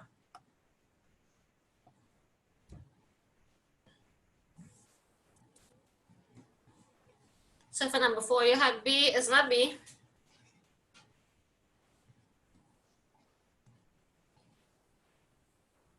Is it A? It is A.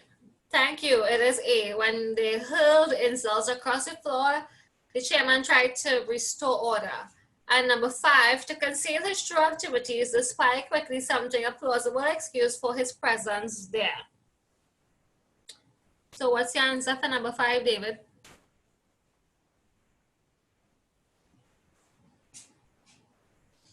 It's not B.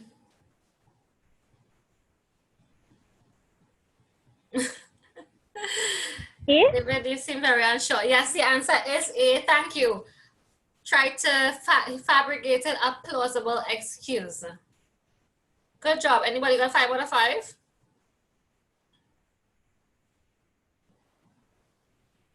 One. Very good. So this question is the uses section where you have to choose one underlined part, either A, B, or C, that is inappropriate. And if the sentence is acceptable as it stands, you have to select D. So this is number 6 to 10. So Sushmita, you could do this section for me. Read the question. Yeah, just read the question and tell me what's the error. There is hardly a point to our knocking as no one is not at home. See? Very good. The answer is C because of the double negatives in the sentence. Not isn't supposed to be there, so no one is at home. Very good. Number 7. Had they not been forewarned, they might have joined the Q. not knowing that gas was not on sale at that station.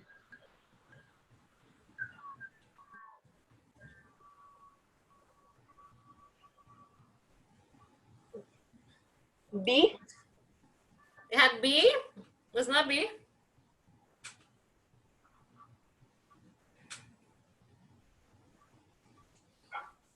Anyone wants to help Sushmita for number 7? A? Yeah, A. What's wrong with A? Is it B? It's not D. No, B as in boy. Oh, it's not B. The answer is between A and C. C? So Sushmita has C. What does everyone else have? That's wrong. Okay.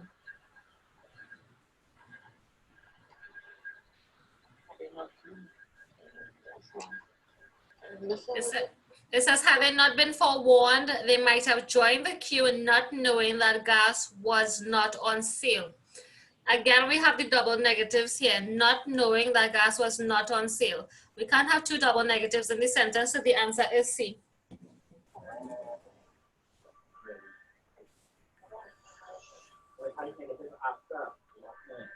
Sushmita, you can continue with number 8.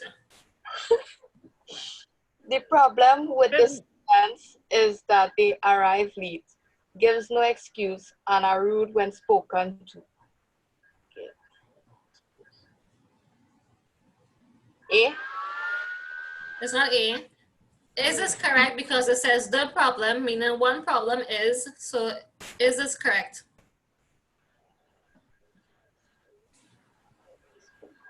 Excuse me, what was number 7? C? Number 7 was C. Okay, thanks. You're welcome. So Shmata, so the answer for number 8 is not A because is this correct? B? Yes, the answer is B because this word give agrees with the subject, the students. So the students give. So the answer is B is supposed to be give and not gives. Number 9. June prefers to lie in bed, not wanting to go to school, nor does any work. A? Very good. Is A. That verb is supposed to be lying in bed. So June prefers lying in bed, not wanting. Very good. And number 10. The biased reporter is concerned not so much with the truth of what he writes as with its credibility.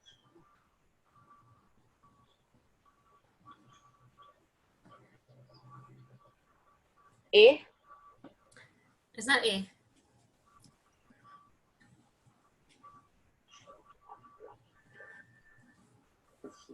C. You said C? Yeah. No, not C.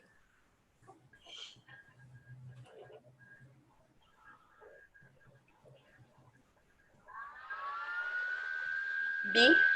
The answer is D. There's no error. So for number 10, the answer is D. There's no error with the sentence. Thank you, Sushmita. I know that you didn't get the homework beforehand. So thank you for attempting the questions. Nirvana, you would do 11 to 15. They are asking us to find the sentence that is nearest in meaning to the original sentence. So this is the equivalent sentences section. So you could start with number 11.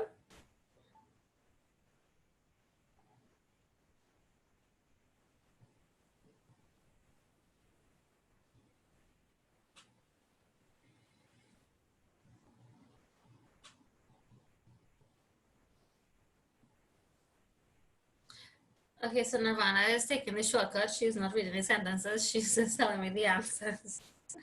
Number 11 says, and you shocked me so much that I almost forgot what I wanted to say. So Nirvana is saying the answer is D as in dog. Do y'all have that? The answer is not D.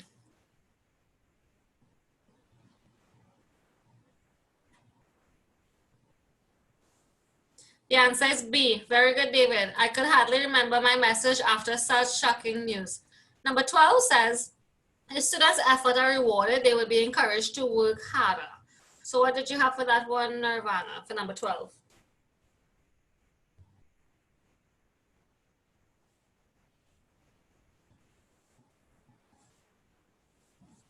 A as an apple. It's not A as an apple, not A. The answer is D. If students are praised for their efforts, they usually work harder. Good job, David. Number 13, no right-thinking person who has lived in the country will fail to understand my disgust at noise. So what's your response for number 13?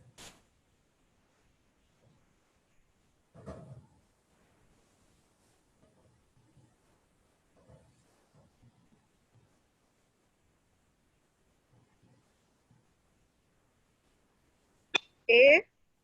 Is that an A or C? The answer is C, yes. So you had two answers. You literally wrote down A or C. No mess. Number 14, the youth of the country need to organize themselves into cooperatives in order to support the Prime Minister's drive for self-sufficiency.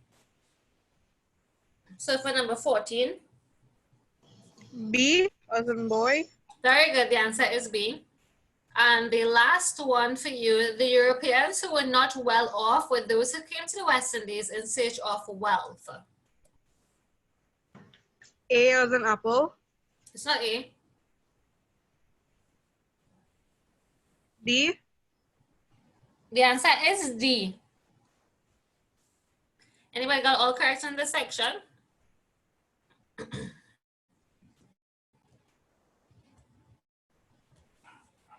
Very good. Anybody else got all correct in this section?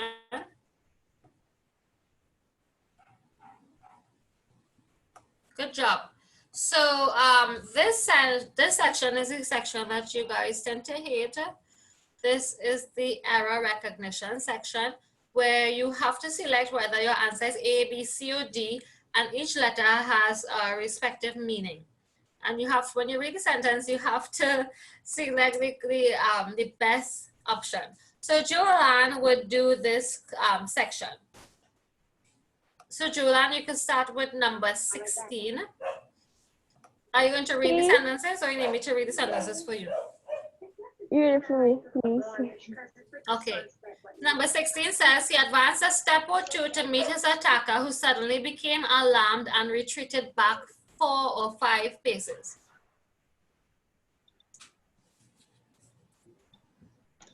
A. Very good. It is A because of the redundancy in retreated back. Retreat already means to go back.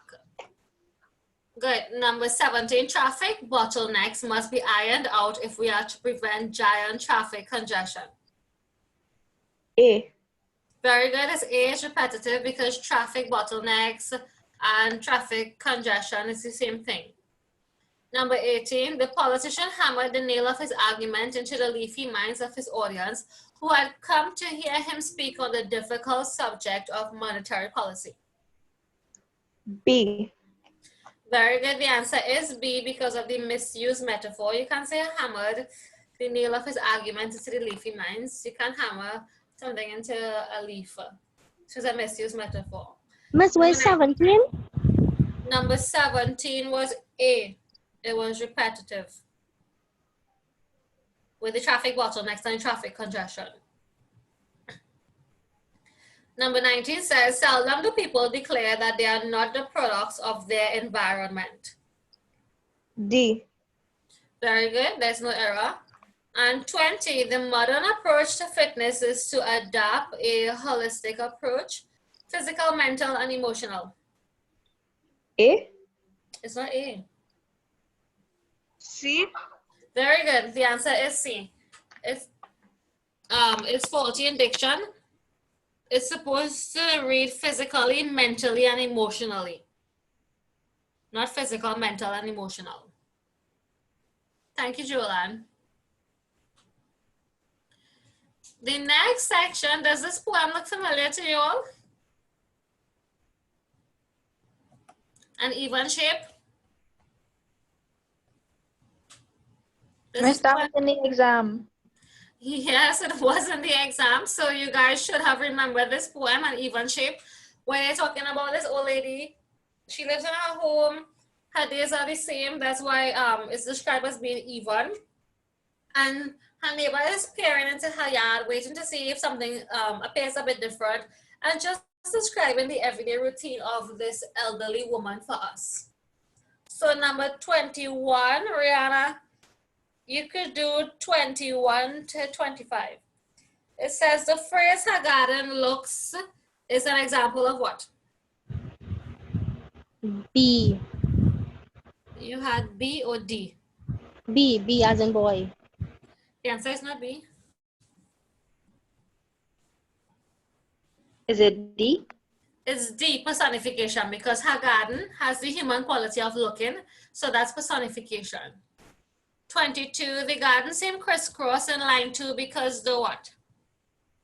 A. Very good, A. The poet was looking at it through a lattice window. 23, which of the following phrases is meant to be taken literally? A. Very good, A. 24, her garden stands neatly round her house tells us that. D. It's not D.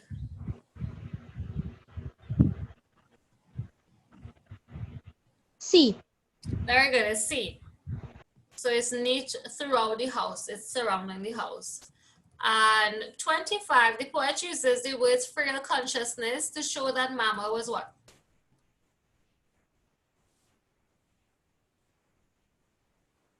A.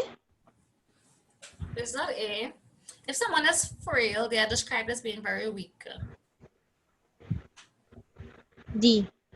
Very good, the answer is D. And 26 to 30, I would have Jada give me the responses for 26 to 30.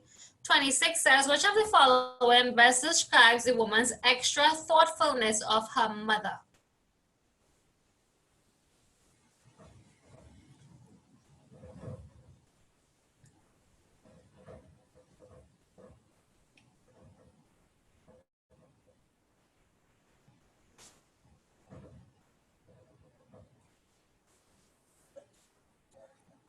Okay, so Jada says 26 is C. It's not C, Jada.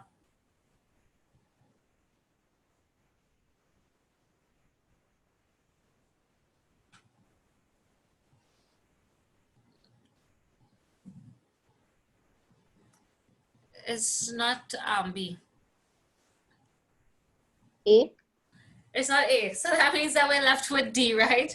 Spreading out nostalgia through the strings and flutes. She's extra thoughtful because she's playing music for her mom to reminisce on the old time days. 27 says the poet uses the phrase borrowed children to show what? What does borrowed children mean, Jada?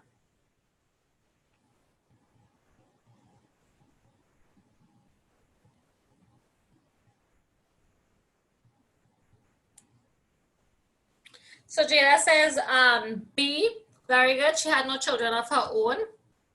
28 says, which of the following were done by the woman to show her love for which of the following was done by the children to show their love for the woman?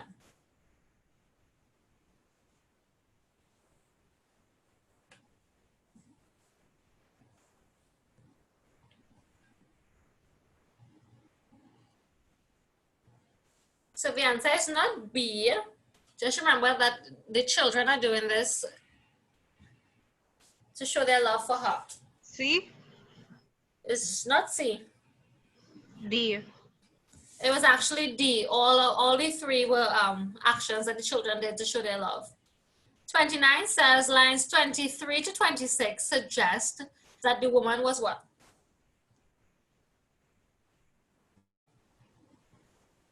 When they said that she played the spreading nostalgia throughout the house, what does that mean? So Jada has C. The answer is not C. When you play music and it's spreading throughout the house, how are you playing the music? If everywhere in the house you could hear it.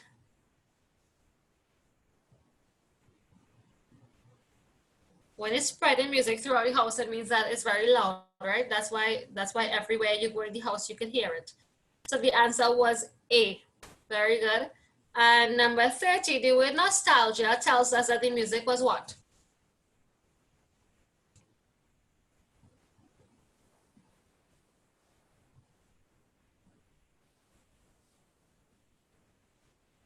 B.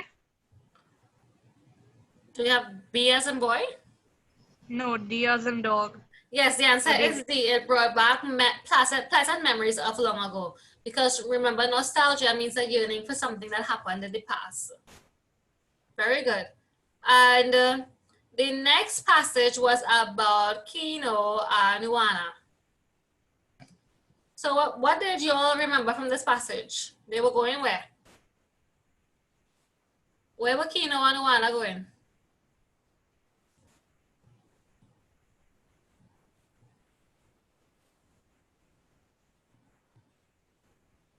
No, David, they were not going in that place. They were going to see the doctor. Yes, thank you, Joel. And why were they going to see the doctor?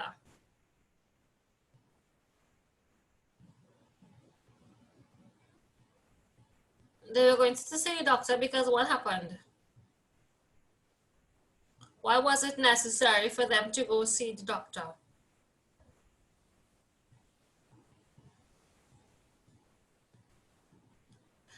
Very good, Julian, because their baby got stung by a scorpion. So they were moving to see the doctor. The doctor lived in a rich part of town. And from the descriptions and what was being said about them, we get the idea that Kino and Nuana, they weren't wealthy people. So, you know, when they were entering or venturing into this part of the society, people were looking at them a bit strangely, right? Because they were poor and they were of a different race from the doctor. So we get a sense that maybe the society is still one where, you know, there are a bit of some racial tensions that exist in this society. Yes, David, do you have a question?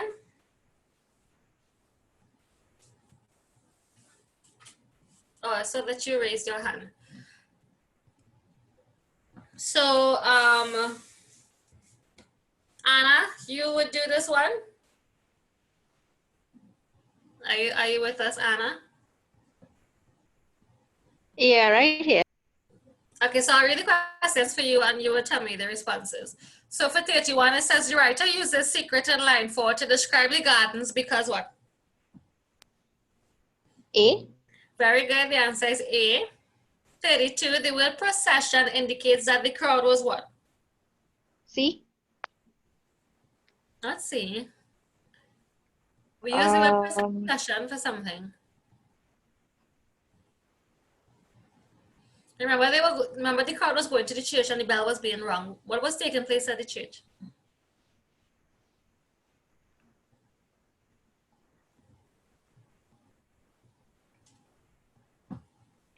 Youth procession. Anybody wants to help Nirvana? The answer for 31 was A. Anyone wants to help Anna? For 32? What did she say it was? What was her answer? Her answer was C. I was wrong. Yeah. Okay,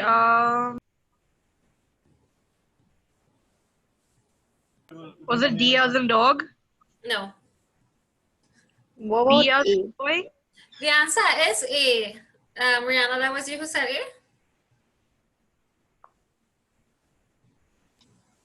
Yes, it was. The answer is A. They were going to a funeral. The crowd, they were going to a funeral. 33, Anna, it says, which of the following statements is not true about the beggars? So remember, we had beggars sitting.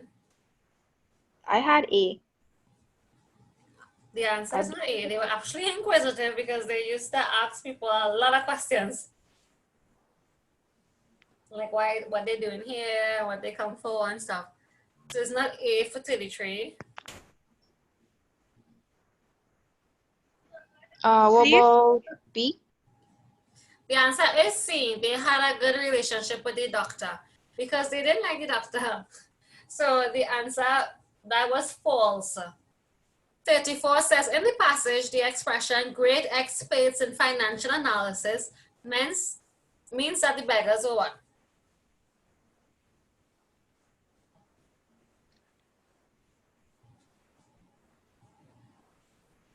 Anna, what you had for your questions?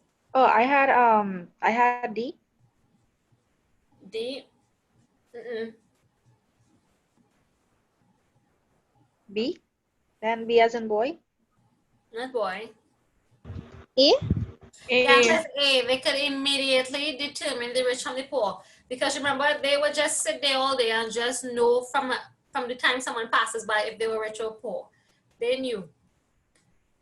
And Nirvana will do 35 to 38. 35 says the description in paragraph 2 conveys to the reader the impression of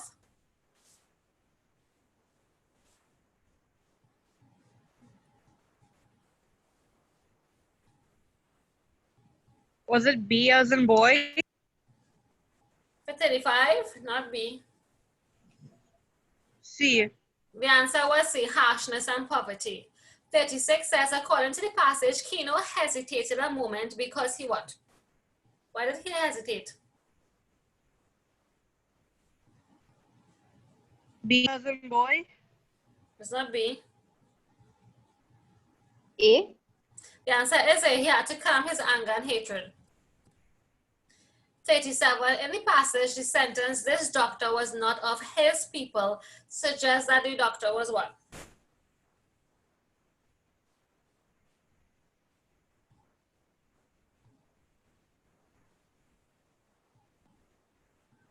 D as in dog? Very good, it is D, he came from a different background. And 38, which of the following is not illustrated in the passage?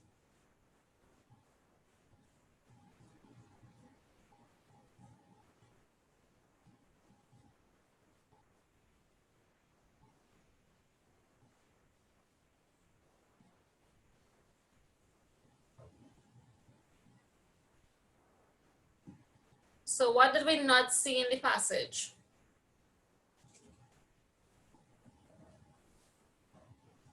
A. Very good, A, the kindness of the beggars. Those beggars, they were not kind at all.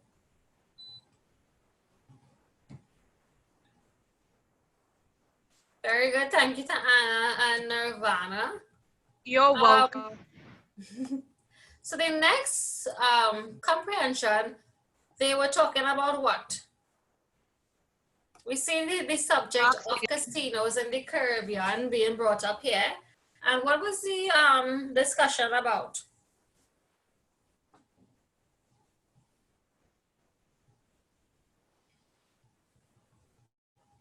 we see that they're talking about the idea of the casinos being allowed in the Caribbean.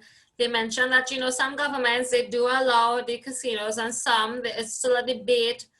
And they're even saying that although the governments don't allow it, we have it on the cruise ships and people are engaging in gambling and so on. So some of one of the justification for having the casinos in the country is that it's a major tourist attraction, and it brings in a lot of income for the country. But then they're saying on the other hand, you know what, it's not really good because it causes the youth to become involved in an addiction and gambling, even by extension, like gangs and violent behavior. And then they're saying that, you know what, let's be real here. We don't want casinos in the Caribbean, but the culture of gambling exists in the Caribbean because we have bingo at churches. We have people going to bet on horses. We have many people playing lotto. They even betting on the English football pools. So they're saying that, you know what, we're trying to prevent casinos from being in the country because we don't want to promote gambling, but gambling is already here. So let's face it. So 39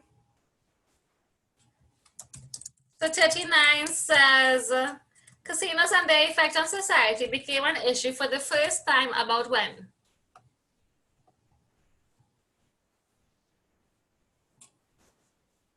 So when did casinos come into the society?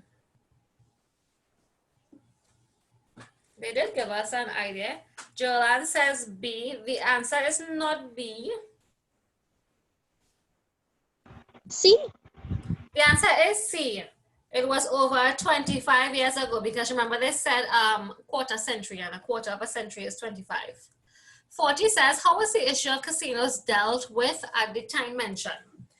So the time period that they were talking about, how was casinos dealt with during this time?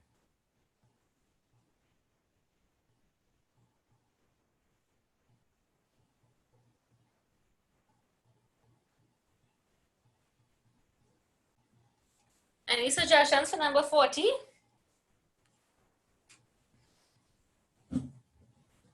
So Joanne says C for number 40. It's not C for number 40. D. The answer is D. Some casinos remained while their growth was monitored. So that's how the situation was dealt with. Number 41 says, interestingly, could best be replaced by the word what? If you had to find a synonym for interestingly, what would you put as the answer? So Joanne is saying D for 41. It's not D. When you're talking to someone who says, you know, interestingly, this happened today, what do you guys mean when you say interestingly? B as boy. Yeah, be ironically. That's exactly what it means. Good. 42 says, given the green light to arcades means that what? When you say given the green light, what does that mean?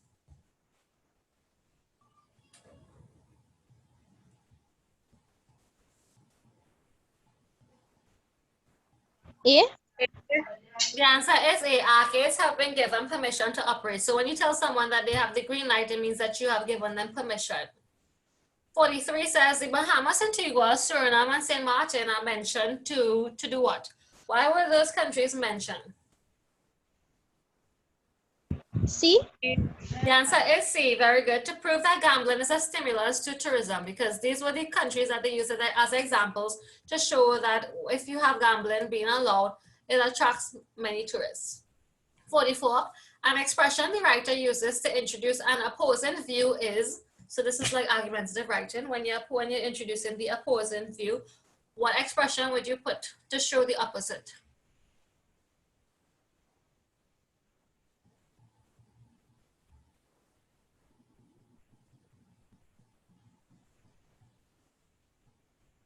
Was this a difficult one?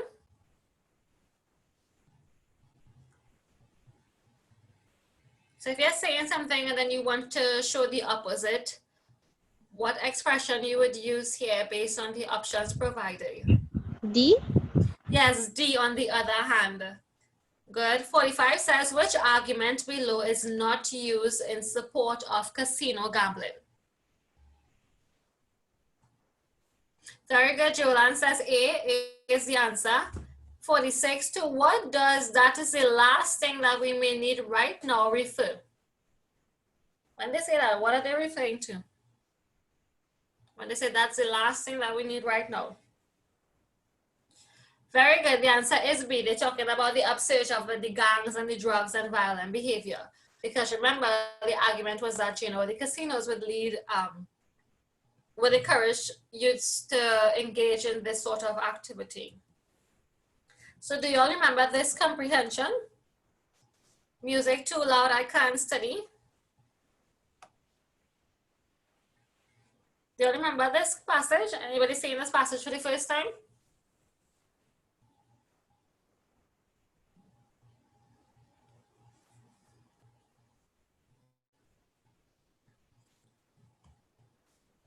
So it's a very short passage. It says, music too loud, I can't study. And it says that it's directed to the editor. So what this student is basically saying is that she is lodging a complaint to the editor of the newspaper because nearby she's writing the CSEC exams in May and she wants to pass all her subjects because she's going to a reputable girls' school. She wants to get good grades because she plans on venturing into the K classes. So she says she even wants to make her mom proud. She's working hard, especially since her father passed away 2 years ago. And she says that, you know what, we've been struggling, but she's not complaining. And she's saying that she's only forced to complain now because there is a restaurant and bar that is frustrating her ambitions. And she says that she would appreciate, she appreciates the help for the government in providing the opportunity for education. But you know what, she is having some difficulties because there's a restaurant and bar near to her home where the music is unbearable. And she's given examples as, you know, imagine you trying to solve a maths problem and you're hearing all this noise going on. You can't even talk to your classmate about homework over the phone because because the restaurant and bar is blasting music so loudly. And then even when it comes to sleep, and even if you didn't get a chance to complete your homework, if you explain the situation to your teacher, what would the teacher say? The teacher might think that you're probably lying. So she's saying that this noise is a serious obstacle, it's bothering her, and she's seeking some sort of help. So, and then she even goes with the question, can you imagine my mother and her 16-year-old daughter going to this place in the midst of rioters drinking to ask them to turn down the music because I want to study? Or just to get some sleep? And then she's saying that, you know what, Carnival is fast approaching, so the music would be non-stop and there would be total madness. So anybody can relate to the situation. You live in a community where maybe your neighbors play music so loud, or there's a restaurant or bar next door. Oh my god, yes. So this is your nirvana when it's time to do homework and the music is too loud that you can't study. Yeah, but I just play music myself.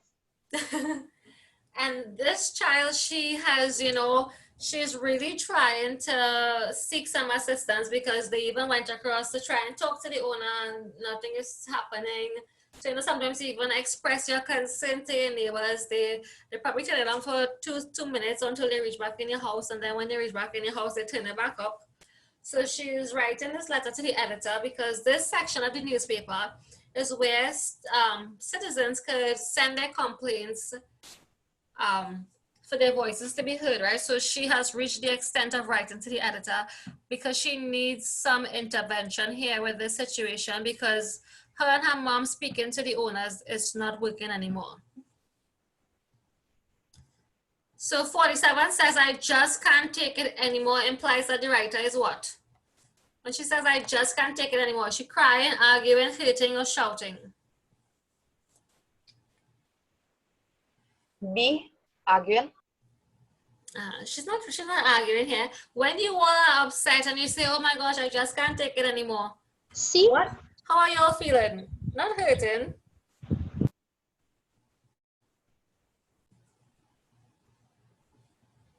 The answer is not D. The answer is actually A. She's crying, and that she's crying out for help. When she says she just can't take it anymore because she is so fed up, she's crying, she's about to break, and that's why she's writing this article. So the answer is A, crying. 48, the effect that is created by the repetition of I in the first paragraph can best be described as highlighting the writer's what? When I is being repeated.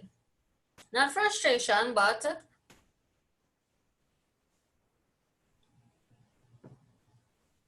48 is B, her voice, because she is the one who is speaking here. So when she says I is highlighting her voice, is highlighting who is doing the speaking. So it is her. 49 says, which of the following language devices does the writer use most in paragraph 2 to explain her plight? Yes, the answer is D, the rhetorical question. When she asks, can you imagine this? So the answer is D. 50, which of the following words best conveys the emotion that the writer is seeking to arouse in the reader? So what's the emotion this girl wants us to feel when we read this? Yes, the answer is D, empathy. She wants us to empathize with her situation and understand what she's going through. 51, the sentence I work hard in every report so far indicates that I am an above average student, suggests that the writer is what? Yes, it is C. She wants to sustain this performance. She wants to ensure that this performance is continued.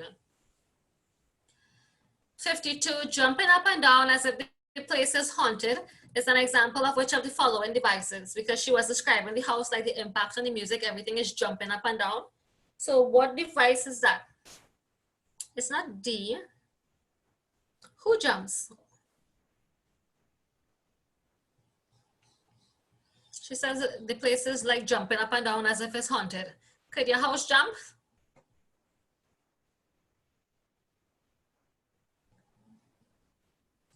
Your house can't jump, right? So what a terror device is that?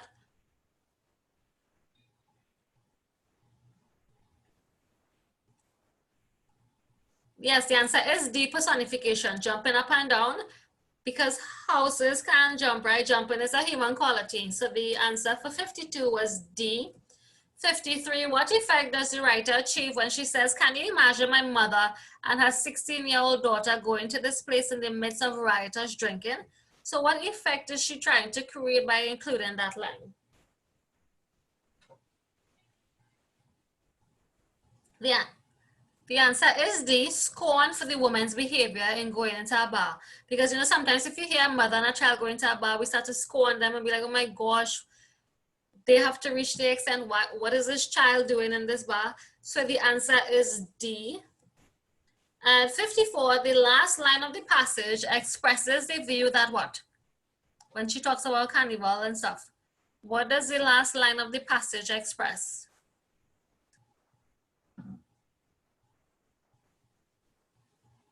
The answer is B, that the noisy atmosphere will become worse. So, you know, if you're living at a restaurant or bar, things just get worse when it's carnival time, right? It just escalates. And do y'all remember this, this advertisement for join our Caribbean Miles program?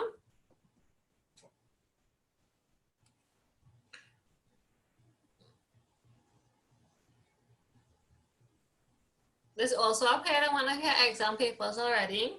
It's a popular advertisement that is repeated. So they're talking about the Caribbean Miles program and tell me about the different membership types. You have the silver tier membership and the gold tier membership.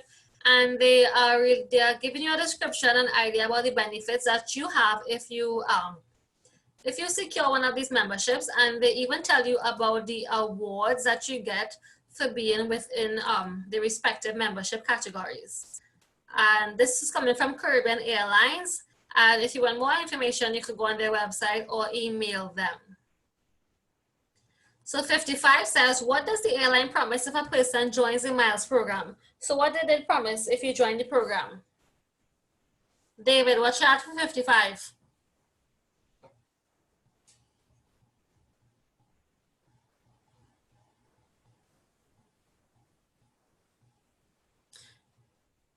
Jolan helped you out. The answer is D. They promise that if you join the program, you get rewards for every flight. That was the promise. Nirvana 54 was B. 56 says, how many bonus miles does a silver tier member receive? David, what you had for 56? How many bonus miles? Yes, the answer is A, 3,000. 57 says, to which of the following destinations can a person fly and use 25,500 airline miles? So what you had for 57?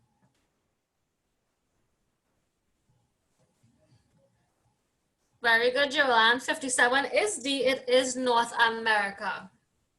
58 says, according to the ad, what should a prospective member do if more detailed information is needed about the benefits of the program? So if you want more information that you don't see on this flyer, what should you do as a prospective member if you are seeking to find out more information? B as in boy. Very good. It's B, you should visit the airline's webpage. 59 says, which technique does the advertisement use to appeal to travelers to join the Miles program? A as in apple. Yes, the answer is A, facts, because they're telling you whatever is being advertised here is real and it could be proven to be true. So they are factual statements that they're making here. And 60 says the main purpose of the ad is to encourage persons to do what? C as in cat. Not fly more often. What was the purpose? D. D, yes, they wanted to encourage you guys to become members of the Miles program. So put your total out of 60 and comment your marks so I'll know what you got.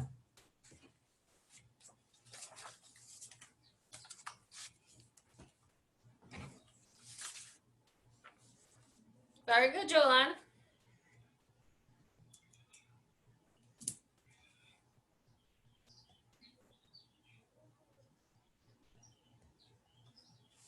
Remember, our aim is to get about 40. Good job, David.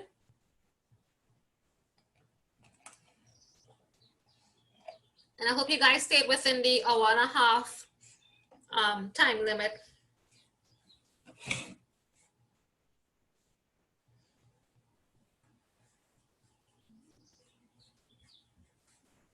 Good, Rihanna. We just need to push a little harder. We have one more week again to go.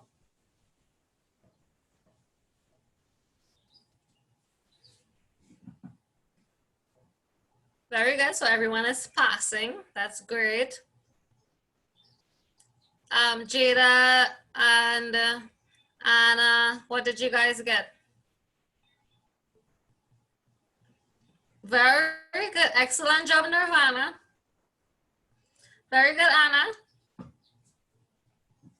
So remember our aim, your personal aim should be to get above 40, right? So I gave you all the January 2017 paper to do for homework. I really want you all to put you all into that paper because a lot of sections in that paper, they have been repeated already in the past. So please put you all into that paper. And I would like to see everyone who got, I really want to see everyone get above 40.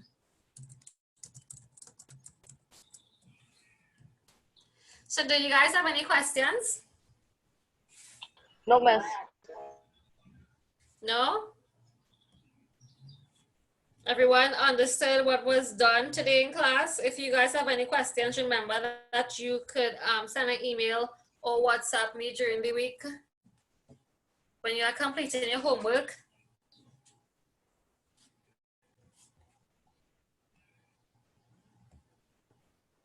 Miss, when exactly is the exam? The draft timetable came out for you guys. You didn't see the timetable? Oh wait, no, I think I checked it out. Sorry. Yeah, the draft timetable came out, but remember they just said it's draft because of the pandemic and we're not sure if it will happen on the set date. So far it looks as if it will happen on that particular date, but we're just waiting to see, you know, from a Caribbean level, how this virus goes. So we're working with that date as being your exam. So you guys have more than enough time to prep yourselves. Don't forget that next week Saturday is our last Saturday class, and please encourage your other classmates who haven't been attending, especially those who haven't attended a session for the paper 3, that it's extremely important that they attend next week's class because they have already missed 2 sessions where we looked at the paper 3 questions. And the paper 3 is pretty simple once you get the hang of it. It's the same questions that you see emerging. So we just have to keep practicing and trying to tackle the questions in relation to different texts. So please encourage your classmates to attend our last class next week, Saturday, because it's very important that everyone be able to be present so that we could do as much work as possible and even correct our homework. So you guys have a great weekend. If you do have any questions arise, be sure to contact me. And for those of you all who emailed me your question 3, your response for the paper 3, I will be correcting it and emailing it to you. So you could look out for the feedback about the question 3. So please, yes, Sushmita? You send the question 3 on the group chat? The question 3 is on the actual question paper. Oh, okay, thanks. You're welcome.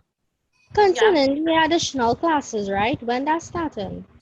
The online classes for English, the online classes actually started today with maths, but the English online classes start this Monday. Oh, okay, all right then. Yeah, so if you guys still want to register, you have to contact Lyndon today, right? Because the English class is Monday morning. It starts at 8:30. So try to contact Lyndon today if you guys want to join the online classes for English. Or any other classes that you want to do. The classes started from today. So today the math students had their class this morning.